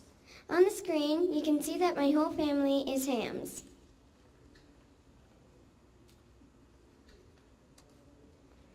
Me and my family like to do national parks on the air, field day, contesting, hamfests, operating from hamfests, building antennas, operating from lighthouses, and I like to solder. In the picture you can see me and my family operating right there from the Ponds Inlet Lighthouse. In order to go out into the field and operate, you need to power your radio. Different ways to do this can be plug it into a wall, use a generator, a battery, a wind turbine, or maybe a hamster running in a wheel, but there has to be another way. Solar panels make electricity from sunlight, and the sun gives a lot of energy. Solar panels have 2 layers of silicon, a positive layer and a negative layer. Sunlight hits the layers and knocks out electrons to make electricity. You can use the electricity to charge batteries or run radios. Our first solar power supply had a Kia Serra 140-watt solar panel that wasn't very portable because it was very heavy and hard to fit in our Suburban. It also had a Jennison charge controller and two 79-amp-hour batteries. But this solar power supply didn't work well because when we transmitted on our Yaesu FT991, the voltage went too low. Some other radios work okay with this power supply. Oops! On the way back from a ham fest, the driver had to slam on brakes, so stuff fell on our panel, and now there's holes in it. But it still works, gives out about 30 watts of power.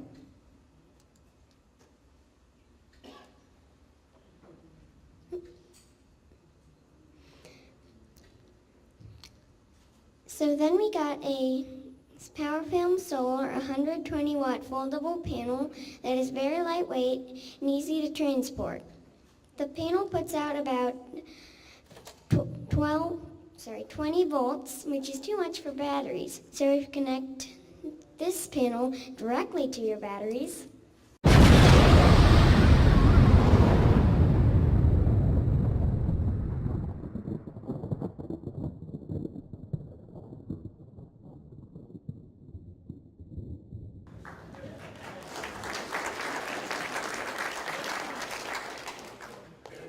no actual batteries are harmed in that video. Yes, Daddy made it.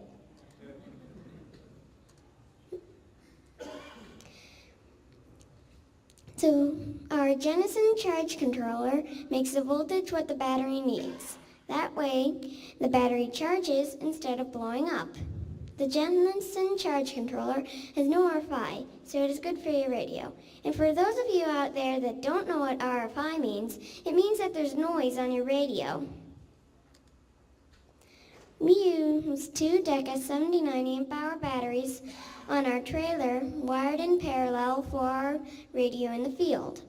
We use two to have more power for our radio, but the voltage still drops too low when we transmit it. In the picture, you can see me working on the batteries on our trailer. So then we got a battery booster and a voltage conditioner, because our lead-acid battery keeps making the voltage too low. The MFJ battery booster makes the voltage higher so the radio works better, but we keep blowing the fuse, so we ordered the new model, but it hasn't come yet. Our MFJ voltage conditioner has a bank of supercapacitors, helps with voice peaks, and cleans up the voltage from the battery booster, but it still didn't work well. In the picture, you can see me hooking up the battery booster, which is that one right there, then the voltage conditioner right there. Then we found a much better solution. We got a LiFePo battery from BioWinnow Power that has 30 amp hours. We also got a charge controller for the batteries, but we need to make sure we use that charge controller so that the batteries don't catch on fire. Now the voltage stays up when we transmit, and the LiFePo batteries are very lightweight. And lead-acid batteries have the same capacity, but weigh 3 times heavier. LiFePo batteries last for about 2,000 charge cycles, so this solar power supply really works. Right there you can see the LiFePo battery, and then here is the LiFePo charge controller. Here's a video of me using our solar power supply. CQ 20 meters, CQ 20 meters, CQ 20 meters. This is Kilo Mike 4, Tango X-Ray Tango. Kilo Mike 4, Tango X-Ray Tango, calling CQ 20 meters and standing by. Kilowatt Bravo 3, November X-Ray Tango, portable. Portable station, go ahead. Kilowatt Bravo 3, November X-Ray Tango, portable. Kilowatt Bravo 3, November X-Ray Tango. You are 5-9 into DeLand, Florida. Okay, thank you for the 5-9 in Florida. You're about 5'4", 54. The band's not in so good shape. Name here Joe, Juliet Osco Echo. We are portable in a campground, Central, Pennsylvania. Central PA, QSL? QSL. I am also portable in a state park. Over. Yeah, Roger, on being portable there in the park. Yeah, like I said, the band's in terrible condition. Name here Joe, Juliet Osco Echo. Your name, over? My name is Grace. Golf Romeo Alpha Charlie Echo. Okay, well, thank you for the contact. Sounding good portable there in Florida. Thank you much.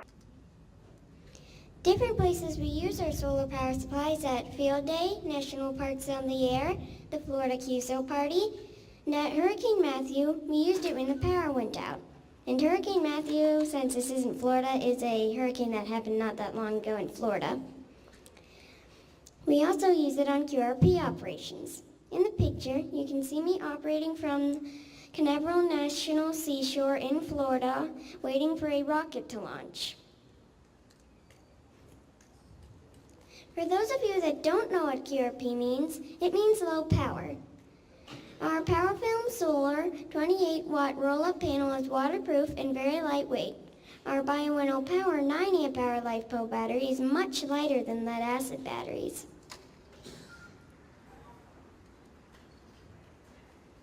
Our Bioenno Power LiFePO charge controller has no RFI, so it is good for your radio. Other things we use with our solar power supply is an Allocraft KX3 and a Radio Waves Pathfinder QRP infrared half-wave antenna. Although it's low power, we can still talk a long way on HF. In the picture, you can see me operating on a pile of rocks at Dog Beach in Florida. It's called Dog Beach because dogs are allowed on the beach there. Here's a video of me setting up and using our solar power supply.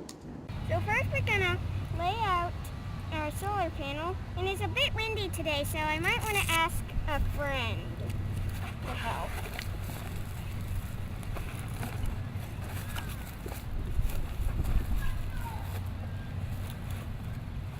Thanks. Alright, so next you take this, plug it into the panel cord.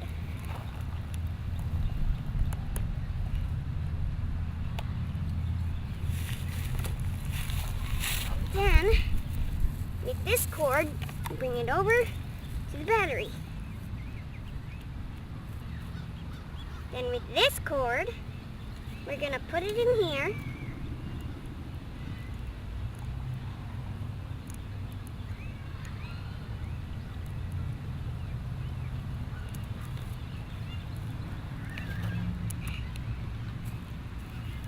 And then we're going to plug it into this plug right here.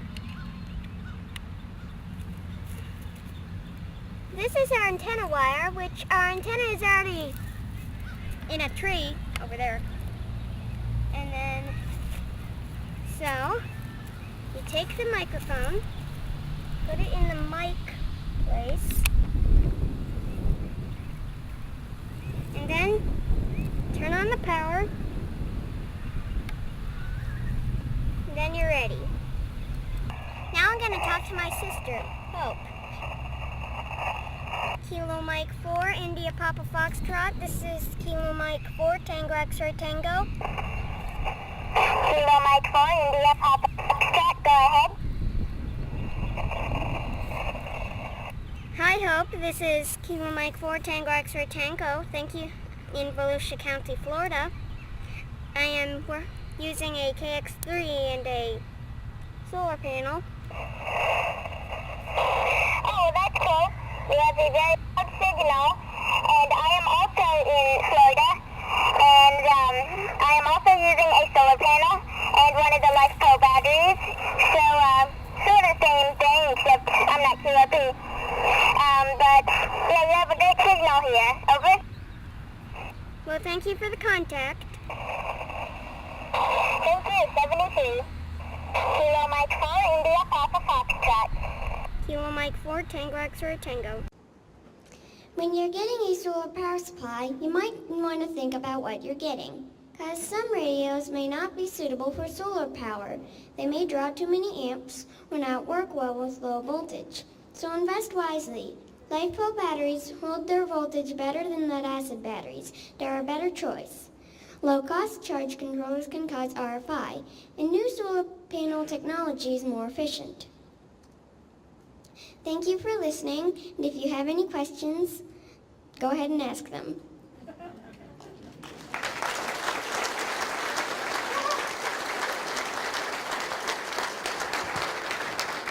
Thank you, thank you, thank you. That was terrific. All right, now, this young man I've had the pleasure with working with before. This is Chris Brault, KD8YVJ, and he's 14 years old. Chris is the 2016 Hiram Percy Maxim Memorial Award winner from ARRL. He's a member of the Westchester Amateur Radio Club at the National Voice of America Museum of Broadcasting, WC8VOA, and he participated in an ARIS contact at that museum in 2016. In 2017 of this year, February of this year, Chris was one of my young presenters at Hamvention in Orlando, Florida. And his talk now is going to be getting started with SDR. Chris? All right, so SDR stands for Software Defined. Oh, I forgot I had a mic, sorry. So SDR stands for Software Defined Radio, so this is basically how it works. So before we get started, let me introduce myself. I'm Chris Bro, KD8YVJ. I'm 14 years old. I have a general class license. I live in between Dayton and Cincinnati, Ohio. And I like amateur radio. I get to meet people from all over the world at places here at Hamvention. So you might be thinking, what is SDR? So here's a definition from a dictionary, Wikipedia type source. But in a sense, it's your computer or processor is the radio. It provides the processing power, mixers, amplifiers, etc. So you might be thinking, well, why should I use SDR? So the waterfall on the screen makes it easy to see the signals coming in. Upgrades are normally easier. Instead of being hardware upgrades, they are software. And you can customize filters to receive signals. So what makes SDR possible? So analog to digital converters, digital to analog converters, and modern computing power make it possible. So think of it as a signal being converted from analog to digital, kind of like converting one language to another. So this is sort of the problem. So the analog signals are infinite in time and magnitude, while digital signals have a limit on how much audio can be sampled, how much time can be sampled, and how much magnitude can be sampled. And these determine our main parameters, which is the sample rate and the bits of resolution. Which then takes us into sample rates and quantization, which are basically the same thing. So the more expensive SDRs will have better quantization, and then the less expensive will have a lower quantization or sample rate. But that's okay for what I'm doing with this little guy here. And then, so as you can see here, the blue line is a normal analog signal, and then the red staircase line is a digital sampled signal. So this is my setup. So I have one of the elements from a buddy pole I use as a vertical. When fully extended, it's I think 5 or 6 feet. I have a little tripod down here, holds the vertical, and then a radial counterpoise. Coax to connect, obviously. The dongle that goes into the computer, and then some adapters to convert it from SMA to SO259. And then I have my laptop running Windows, and then the software I use for SDR is SDR Sharp. So as expected, for the antenna, I just added the radial, and it made a much better signal difference. So this is where my computer setup comes in.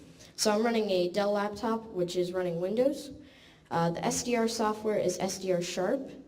It's from airspy.com. I think they actually have a booth here, at Hamvention. The software's free. I find it very easy to use, and it's available for Mac, Linux, and Windows. So this is where the dongle comes in. It allows us to capture the analog signal we are receiving. So this way the computer can interpret the data. So the frequency range of this guy is 24 megahertz to 1766 megahertz. Let's see, it's receive only, you cannot transmit, and I got mine from R&L Electronics. They have a booth here as well. So the hardware and software. So SDR hardware can either be very inexpensive or expensive depending on your budget. The software is usually free, like the four I have shown here. So that's SDR Sharp, which is what I'm running. HD SDR is another one, SDR Uno is another one, and so is Power SDR. So here's a quick video I made on the SDR Sharp software that I use. It's still in there, that's why I did the recording, was so that you could actually hear it for yourself. Okay. Yeah, here's in Madison. Madison's sort of down at the bottom of the hill. There's parts of Madison that are up on top of the hill, but basically it's the foot of the hill.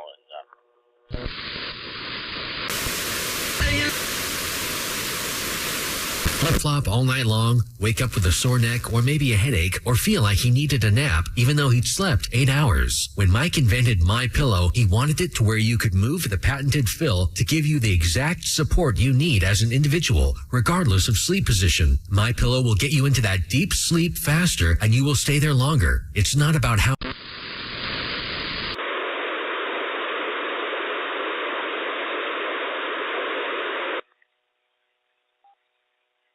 Madison, Indiana. I'm pretty sure that's what he said. So I told him that, he's down the bottom of the hill. I've been there. Spent 4 years down that area. So, I don't know how much power you're trying, but he had a pretty good signal.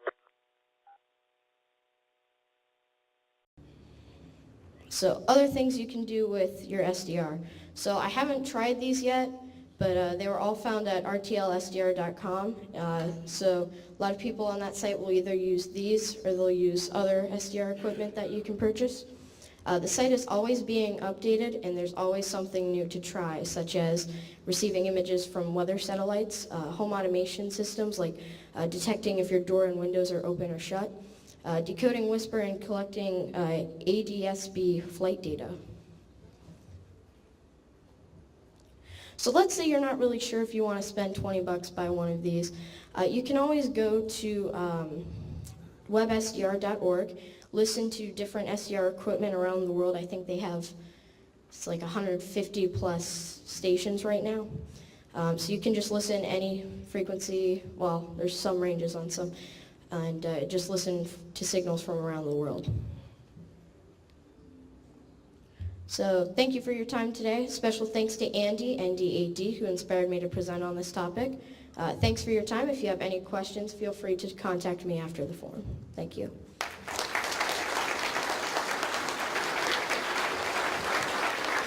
Chris, excellent and outstanding as always, and I can say that I've been to enough venues with him. Let me introduce Ruth Willett, KM4LAO, who is 18 years old. Another arm's length resume, but here's what I will tell you. The first thing I will tell you is this young lady was the banquet speaker last night at the DX dinner. How about that? Okay, Ruth is a freshman at Kettering University in Michigan, majoring in mechanical engineering and engineering physics. Don't tell me we don't get the best of the best here. She alternates terms at school with a co-op job at Textron Specialized Vehicles in Augusta, Georgia. After discovering ham radio through an interest in learning Morse code, she earned her technician class license in 2015 and upgraded to amateur extra within a year. Ruth's primary ham radio club is the Gwinnett Amateur Radio Society, but she actively participates in many other clubs in Georgia and Michigan. Some of her recent highlights in amateur radio include operating from the island of Saba as a member of the 2016 Dave Coulter Memorial Youth DX Adventure, chasing over 264 park units, and activating 20 times on SSB and CW for national parks on the air, working community service events and receiving many operating awards and well-deserved college scholarships. Her topic is plugging into your valuable club resources. Ruth?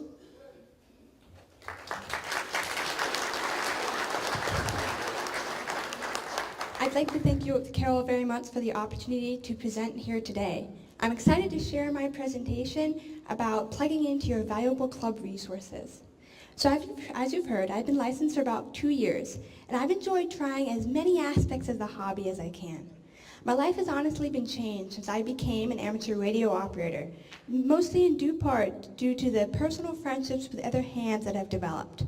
The things I've done in my journey has been possible because I was able to plug into a club and learn from them. Because of my experiences, I believe the best thing that hams can do is get involved and join clubs in order to learn from more seasoned operators.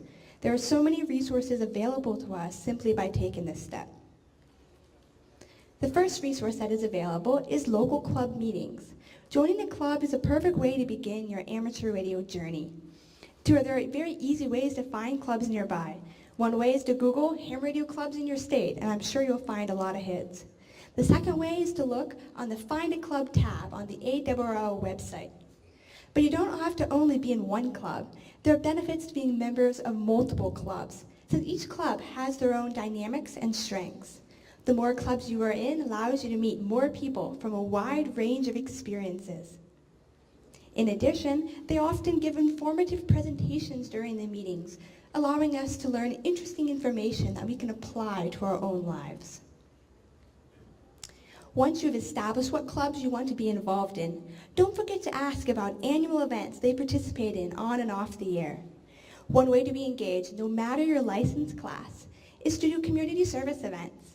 In my first year as a ham, I was able to participate in the Atlanta Maker Faire, the Girl Scout STEM Expo, and an Air ISS Contact. I also assisted at the Memorial Day Parade, and all these events allowed me to meet hams in a different setting and see what kind of community service I enjoy doing. In addition, community service definitely looks good on educational scholarships that are available to students of all ages from resources such as the ARRL Foundation and the Foundation for Amateur Radio. All in all, local events are a wonderful way to learn the names and call signs of fellow club members while becoming familiar with more aspects of this hobby. So do you know that operating in a group event can be done with anybody of any license and experience because it allows you to learn how to get on and use HF with other experienced operators who are there. Many different clubs operate different events, from inter-club events to worldwide operating events such as state QSO parties and field days. These provide perfect opportunities to observe and learn a wide variety of skills.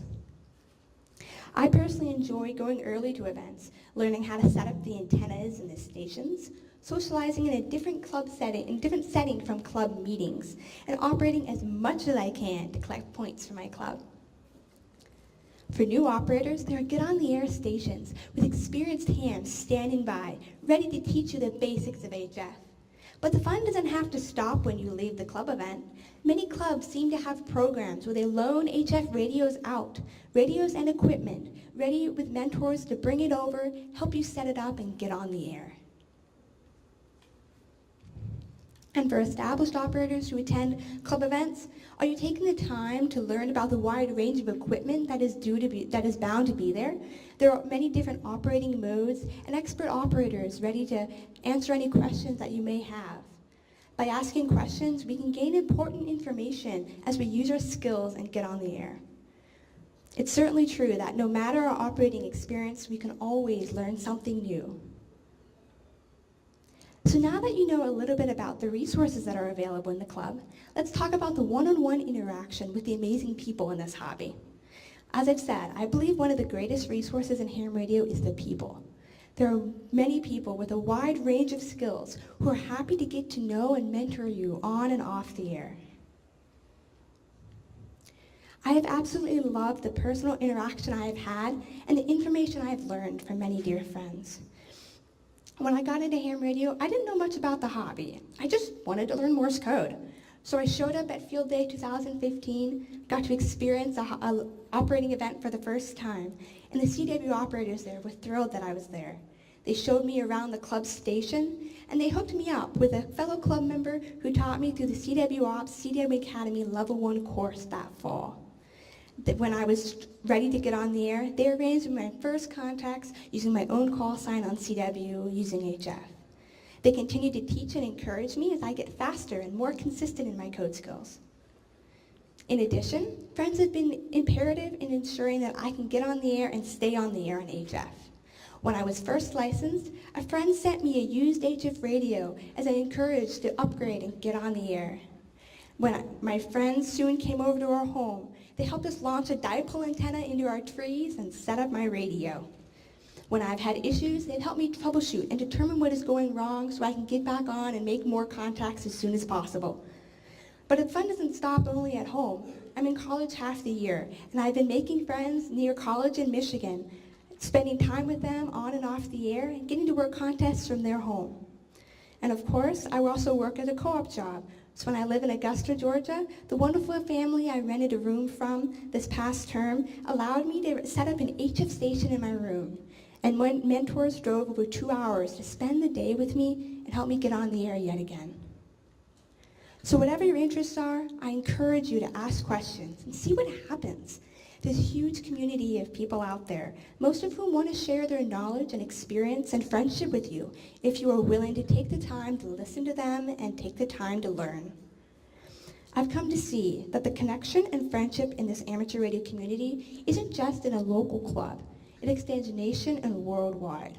Two of the biggest examples that I've been thrilled to take part in are National Parks on the Air and satellite operations. National Parks on the Air was amateur radio's way of celebrating the centennial of the National Park Service in 2016. I started chasing parks very soon after I passed my general last January. I loved making contacts in parks that I'd visited and so many more that I hadn't. I discovered other National Parks on the Air enthusiasts in my local club, and we had so much fun chasing the same parks from our different homes. But the more I chased parks, the more I wanted to activate them. I didn't have any mobile equipment of my own, but my friends certainly did. They invited me out with them, and we spent many days learning how to be effective activators during both individual and club activations. These wonderful opportunities with friends in my local club gave me the courage to expand outward and ask participants in other parts of the country if I could activate with them when I was away from home. I soon made new friends in Northwest Georgia, Virginia, and the Maryland, D.C. area. I learned about an incredible community in addition to discovering different types of modal batteries, antennas, and radios, resources that will allow me to create my own mobile station very soon. I truly believe the legacy of the National Parks on the Air program was the way it brought all types of people together from all around the world and cultivated lifelong friendships. This event was such a worldwide success with people coming together as a community from around the world. So keep your eyes and ears open and be ready to participate when more operating events are announced. The second worldwide resource that I've discovered is the amateur radio satellite community. I've been always interested in this mode, and I was first introduced during Field Day 2015, where operators showed me the basics of how the operations worked. I was thrilled to be a member of the Dave Coulter Memorial Youth DX Adventure last August and worked with experienced satellite operators to make my first satellite QSOs from the rare Grid Square Fox Kilo 87. I received an air antenna for my high school graduation. I figured out the other equipment that I would need to get on the air on my own during my college term last fall. And during a weekend early on in my co-op term, I finally put it all together. I made my first individual QSO under my own call sign during a lunch break from work the next week. And I soon discovered yet another worldwide community of people.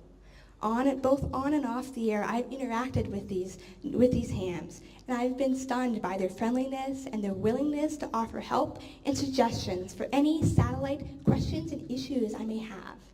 I'm now a proud member of AMSAT, and I enjoy every opportunity I have to get on the air through the birds, especially when I can give back to the community by roving to new grid squares. As you can see, this community spirit is prevalent through many parts of amateur radio. So find a niche of the hobby that interests you, start getting involved, and see what friendships develop with people worldwide. There are many valuable resources available to ham radio operators who take the time to get involved in club events both locally and around the world.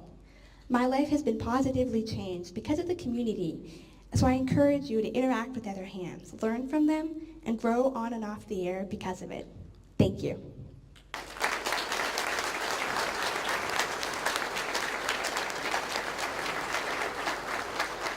Thank you, Ruth. Terrific as always. Okay, we have Carissa Ferguson, KJ4EZA, 16 years old, and will be speaking about a very popular topic as I go across the country, robotics and ham radio. She is a junior at Norfolk Academy. She's been licensed since the age of 8. Her favorite aspects of amateur radio are building and designing automated circuits and contesting. Recently, she won the Youth Operator Award for the Virginia QSO Party, along with the category of High Power Operator Award overall. She plans to pursue a degree in electrical engineering upon graduation. Carissa?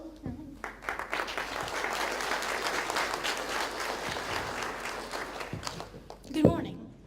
My name is Carissa Ferguson, and my call is KJ4EZA. Currently, I'm 17 years old and a rising senior from Norfolk, Virginia. Today, I would like to share my experiences with you and how my relationship with both amateur radio and robotics has complemented each other over the years. When you think of robotics, what do you typically think of? If you would have asked me a few years ago, I would have either mentioned Johnny Five from Short Circuit, or maybe even Robbie the Robot from the Forbidden Planet. However, robotics is so much more than that. It requires a lot of hard work from a lot of different fields and applications across the engineering spectrum, such as mechanical, electrical, and software engineering. Within robotics, you're assigned certain tasks. Such tasks might include picking up a ball, driving up a ramp, or even launching a projectile. When first designing a robot, we start by addressing the mechanical aspects first. Then, using CAD tools such as SolidWorks and 3D printing for rapid prototyping, we are able to iterate our design accordingly to fit each task. In order to make the mechanical possible, however, we have to consider the electrical components of the robot. Whereas the mechanical provided the actual skeleton of the robot, the electrical instead provides the robot's central nervous system, acting as a network that relays messages and information from the microprocessor, or the brains of the operation, to all parts of the robot. Then it is up to the team of software engineers to actually provide the code or the actual intelligence of the robot to the microprocessor to perform each task. So how does this apply to amateur radio? Communications links.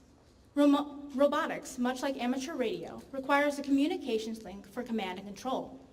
In order to maintain a reliable communications channel, both fields must calculate a link budget analysis, taking into account receive and transmitter antenna gain, power, bandwidth, and distance.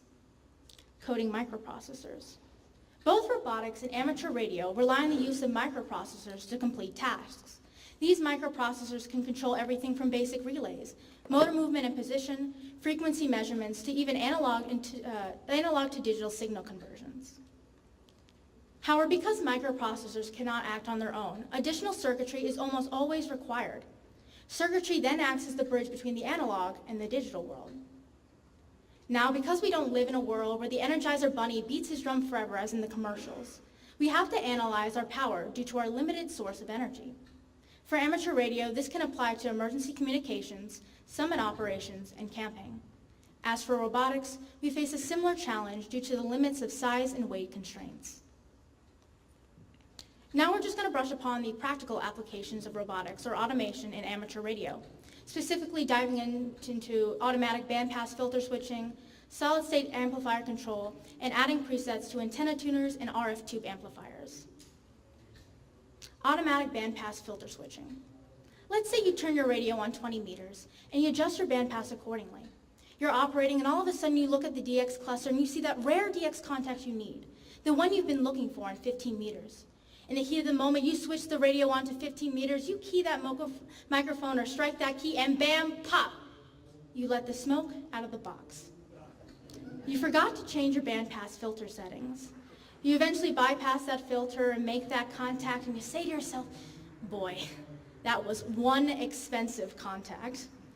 You could eventually save the costly repair bill on that $300 to $800 filter if you would have just used $15 worth of parts. Using a small microprocessor like the Adreno Nano or the radio serial data, which contains frequency information, can be read. The processor then can turn on the appropriate I/O or input-output line to switch the filter to the correct band. Another way automation can be applied is through solid-state amplifiers. For example, last year, my little brother William, KJ4EYZ, designed and built a solid-state amplifier to cover 160 meters through 16 meters.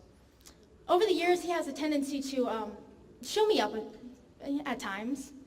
However, it came to a point where he had to rely on the expertise of his big sister. William ran into the problem of how to switch the output filter of the RF amplifier because he relied on a manual switch. But just like the bandpass situation, one mistake can be very, very costly. However, microprocessors are not only used to turn relays. They can also be used to drive motors, both DC and stepper.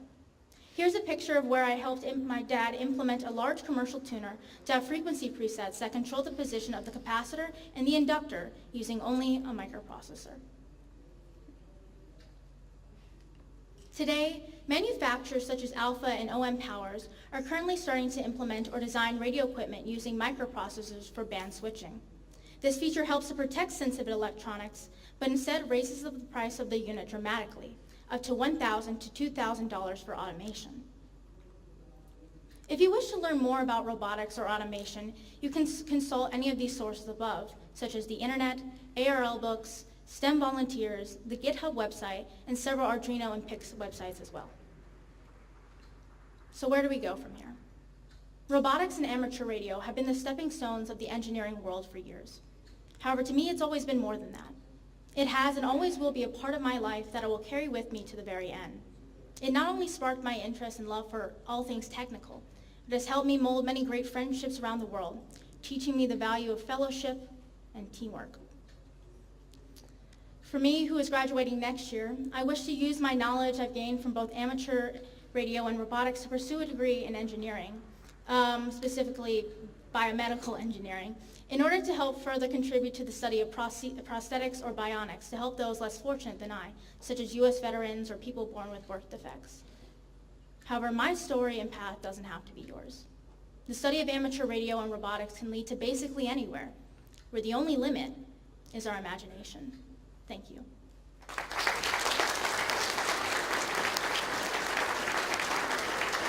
Terrific. Thank you. Thank you, Carissa. Terrific.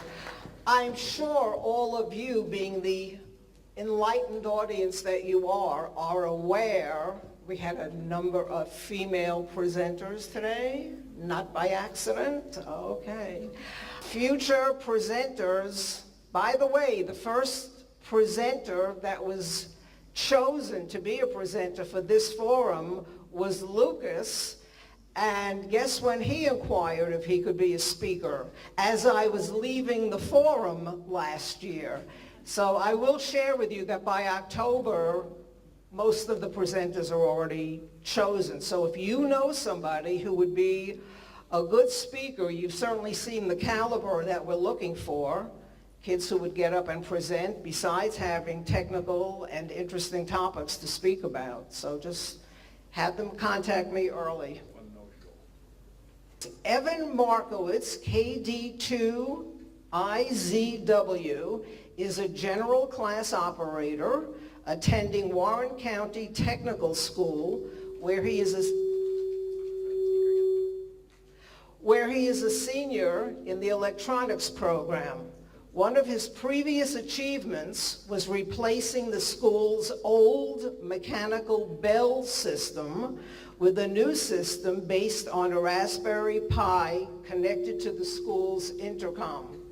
After high school, Evan plans to pursue a degree in computer science, and he comes from a wonderful group of friends in New Jersey who for the last few years have also contributed wonderful young speakers for us. Okay, Evan? All right, thank you. Hi there.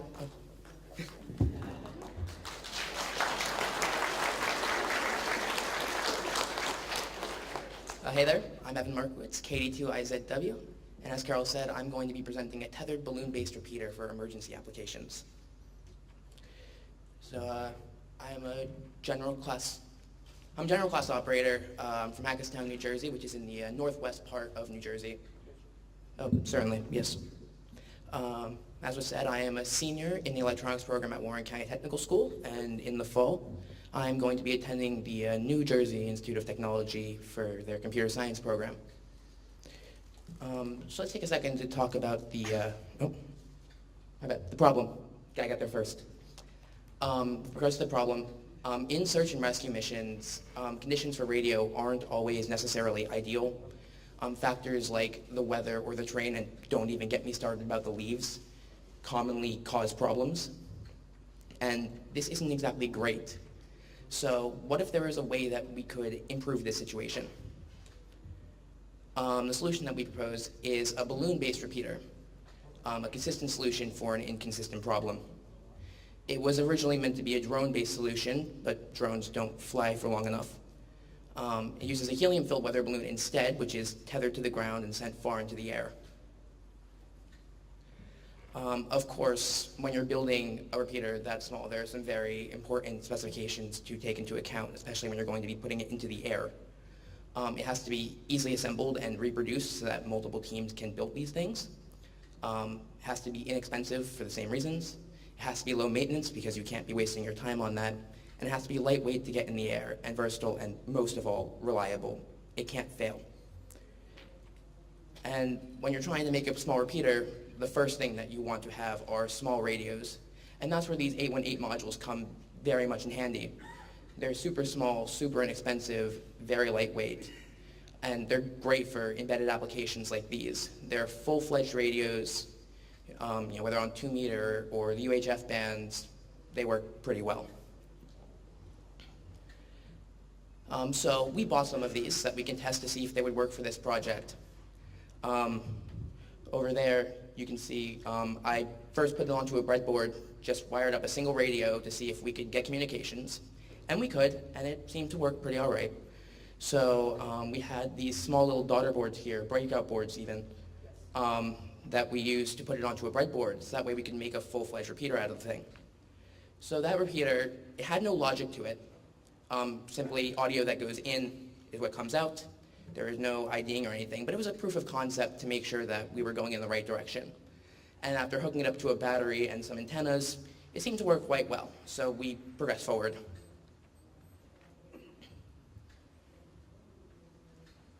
Oh, there we go. So we ended up buying some higher quality boards to continue on. These ones had SMA connectors for the antennas already in place. And at the very bottom, you can see us sort of starting to put it all together. There's a power distribution board there that makes sure that everything's at the right voltage levels. The 2 radio modules, of course, for your communications, a mixer board for dealing with audio mixing, thank you, and then an Arduino Due, which does all of the logic parts of the repeater. And we'll delve into that right now. So how the whole thing works, there are the 2 radio modules right there, the 818V, which is a 2-meter receive module, and an 818U, which is a UHF transmit module. Audio from the receive goes through the audio mixer, as well as audio mixed in from the Arduino that has your CWID, all of the different noises that need to be made, courtesy tones, and then that's all pumped over to the transmit module. It's powered by a 7.4 volt 5 amp hour battery, but you can go with whatever suits your needs. And then there's a power distribution board to make sure that each part gets the proper voltages to it. Being that it's running an Arduino, we had to write software for it. That software runs all of the logic from keying the transmitter at the right times to running the ID timers and all of that that's involved in a repeater. It's written in C, and it's designed to be as versatile as possible, so that way any team that picks it up can modify it to suit their needs. All of the software is also open source and available on github.com, so you can check it out there. Open source is great. It allows for fresh ideas to come into play and for more innovation in the space, especially in a hobbyist place like ham radio. And so here are some of the final products. 1 second. So this is it. It's pretty darn small, all things considered. Battery here, 2 antennas. The antennas are a good bit larger than the box itself even. Once we got all of the parts in and we got it mounted to a 3D printed chassis over there, we wired everything up, putting all the modules, connecting them together. Lots of testing lots of testing that isn't seen here that went into it. And finally, we had a working repeater. So there was only 1 step left, which was putting it in the air. And that's what we did. We tested the repeater, we secured the repeater to the balloon after inflating it, tethered that whole setup to the ground about 50 feet, so that way we can test to make sure this all worked out. And we think it worked quite well. So I'm gonna go to a video real fast, just to show sort of how the whole thing works.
Okay, so that right there was the balloon in action. That was during our test flight, just our making sure the whole thing ended up working in the air, and it did so quite well, I think. So let's just get rid of that.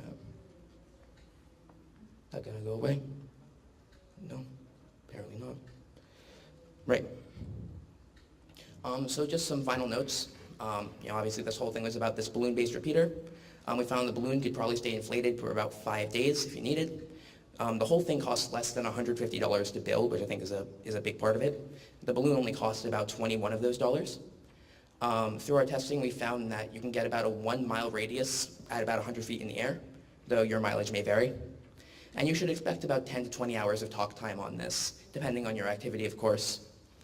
There's a short delay between flights of this balloon as you're taking it down and replacing batteries, but it's mostly negligible. And we think that it worked quite well for what it was designed to do, and we hope that we can continue on it to make it even better. So some people that I'd like to thank, first and foremost, Mr. Roshesk, who's sitting in the audience over here. Thank you very much for all of the help with all of this and mentoring me through this whole process. You know, I wouldn't have been able to do this without your guidance, and I really appreciate it. To my teacher, Mr. Maturki, who couldn't make it here, thank you for giving me time in class to work on all of this, as well as all the help with the mechanical parts that are far beyond me. So thank you guys. Additionally, I'd like to thank all of these people. Douglas, Tucker, and Abby are actually back there. Abby, get your license already, please. Sam and Dan for working on, Sam and Dan for working on 3D printing a lot of these components. They're great at modeling, it's great. And then thank you to the entirety of the 721st Mechanized Contest Battalion, they're all back there, for helping me through this whole presentation and project. Your help, I can't begin to thank you enough, as well as all of the electronics classes at Warren Tech for being patient with me over the last few weeks. And one more thing. Carol, thank you for giving me the opportunity to present. I really appreciate it, and congratulations on 30 years. You're the best.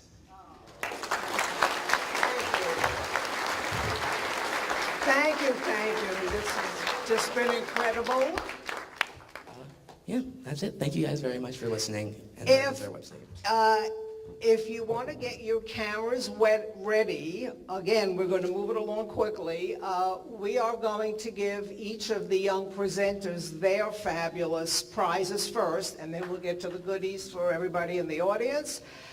I'm going to ask all the young presenters, please stand up here. This is your photo opportunity of the 30th Youth Forum young presenters. We'll give them a minute to stand there. Somebody gets a really great shot, send it to me. I'll put it into CQ. Okay, kids, just line up. Turn around and smile. It's over. And you all did a great job. Oh, sorry.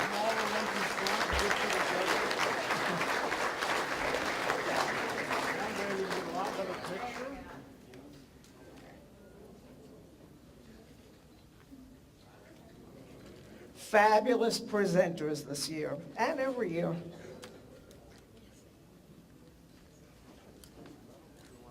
Okay, I will let them stand there while we give them two things. We're giving them the RCA 2017 Young Achiever Award Certificate and a $100 stipend check, again contributed by Charles. Wow. Okay, Jerome.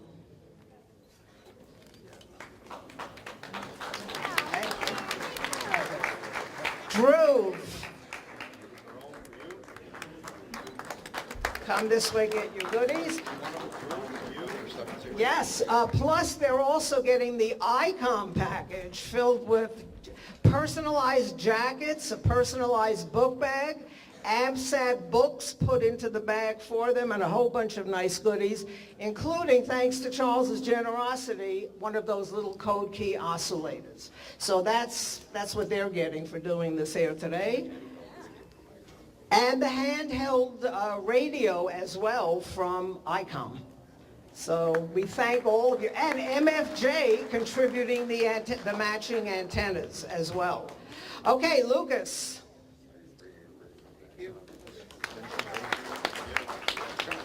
Grace.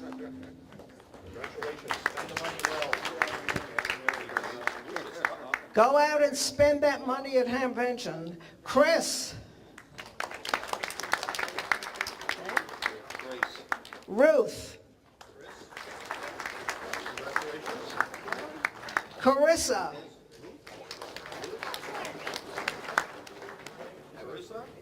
And Evan. He likes the money better. And Dakota. Thanks for everything you did today as well. Okay, and they're going to, you'll see them, it'll look like Christmas time here in a few minutes when they hold all their gifts.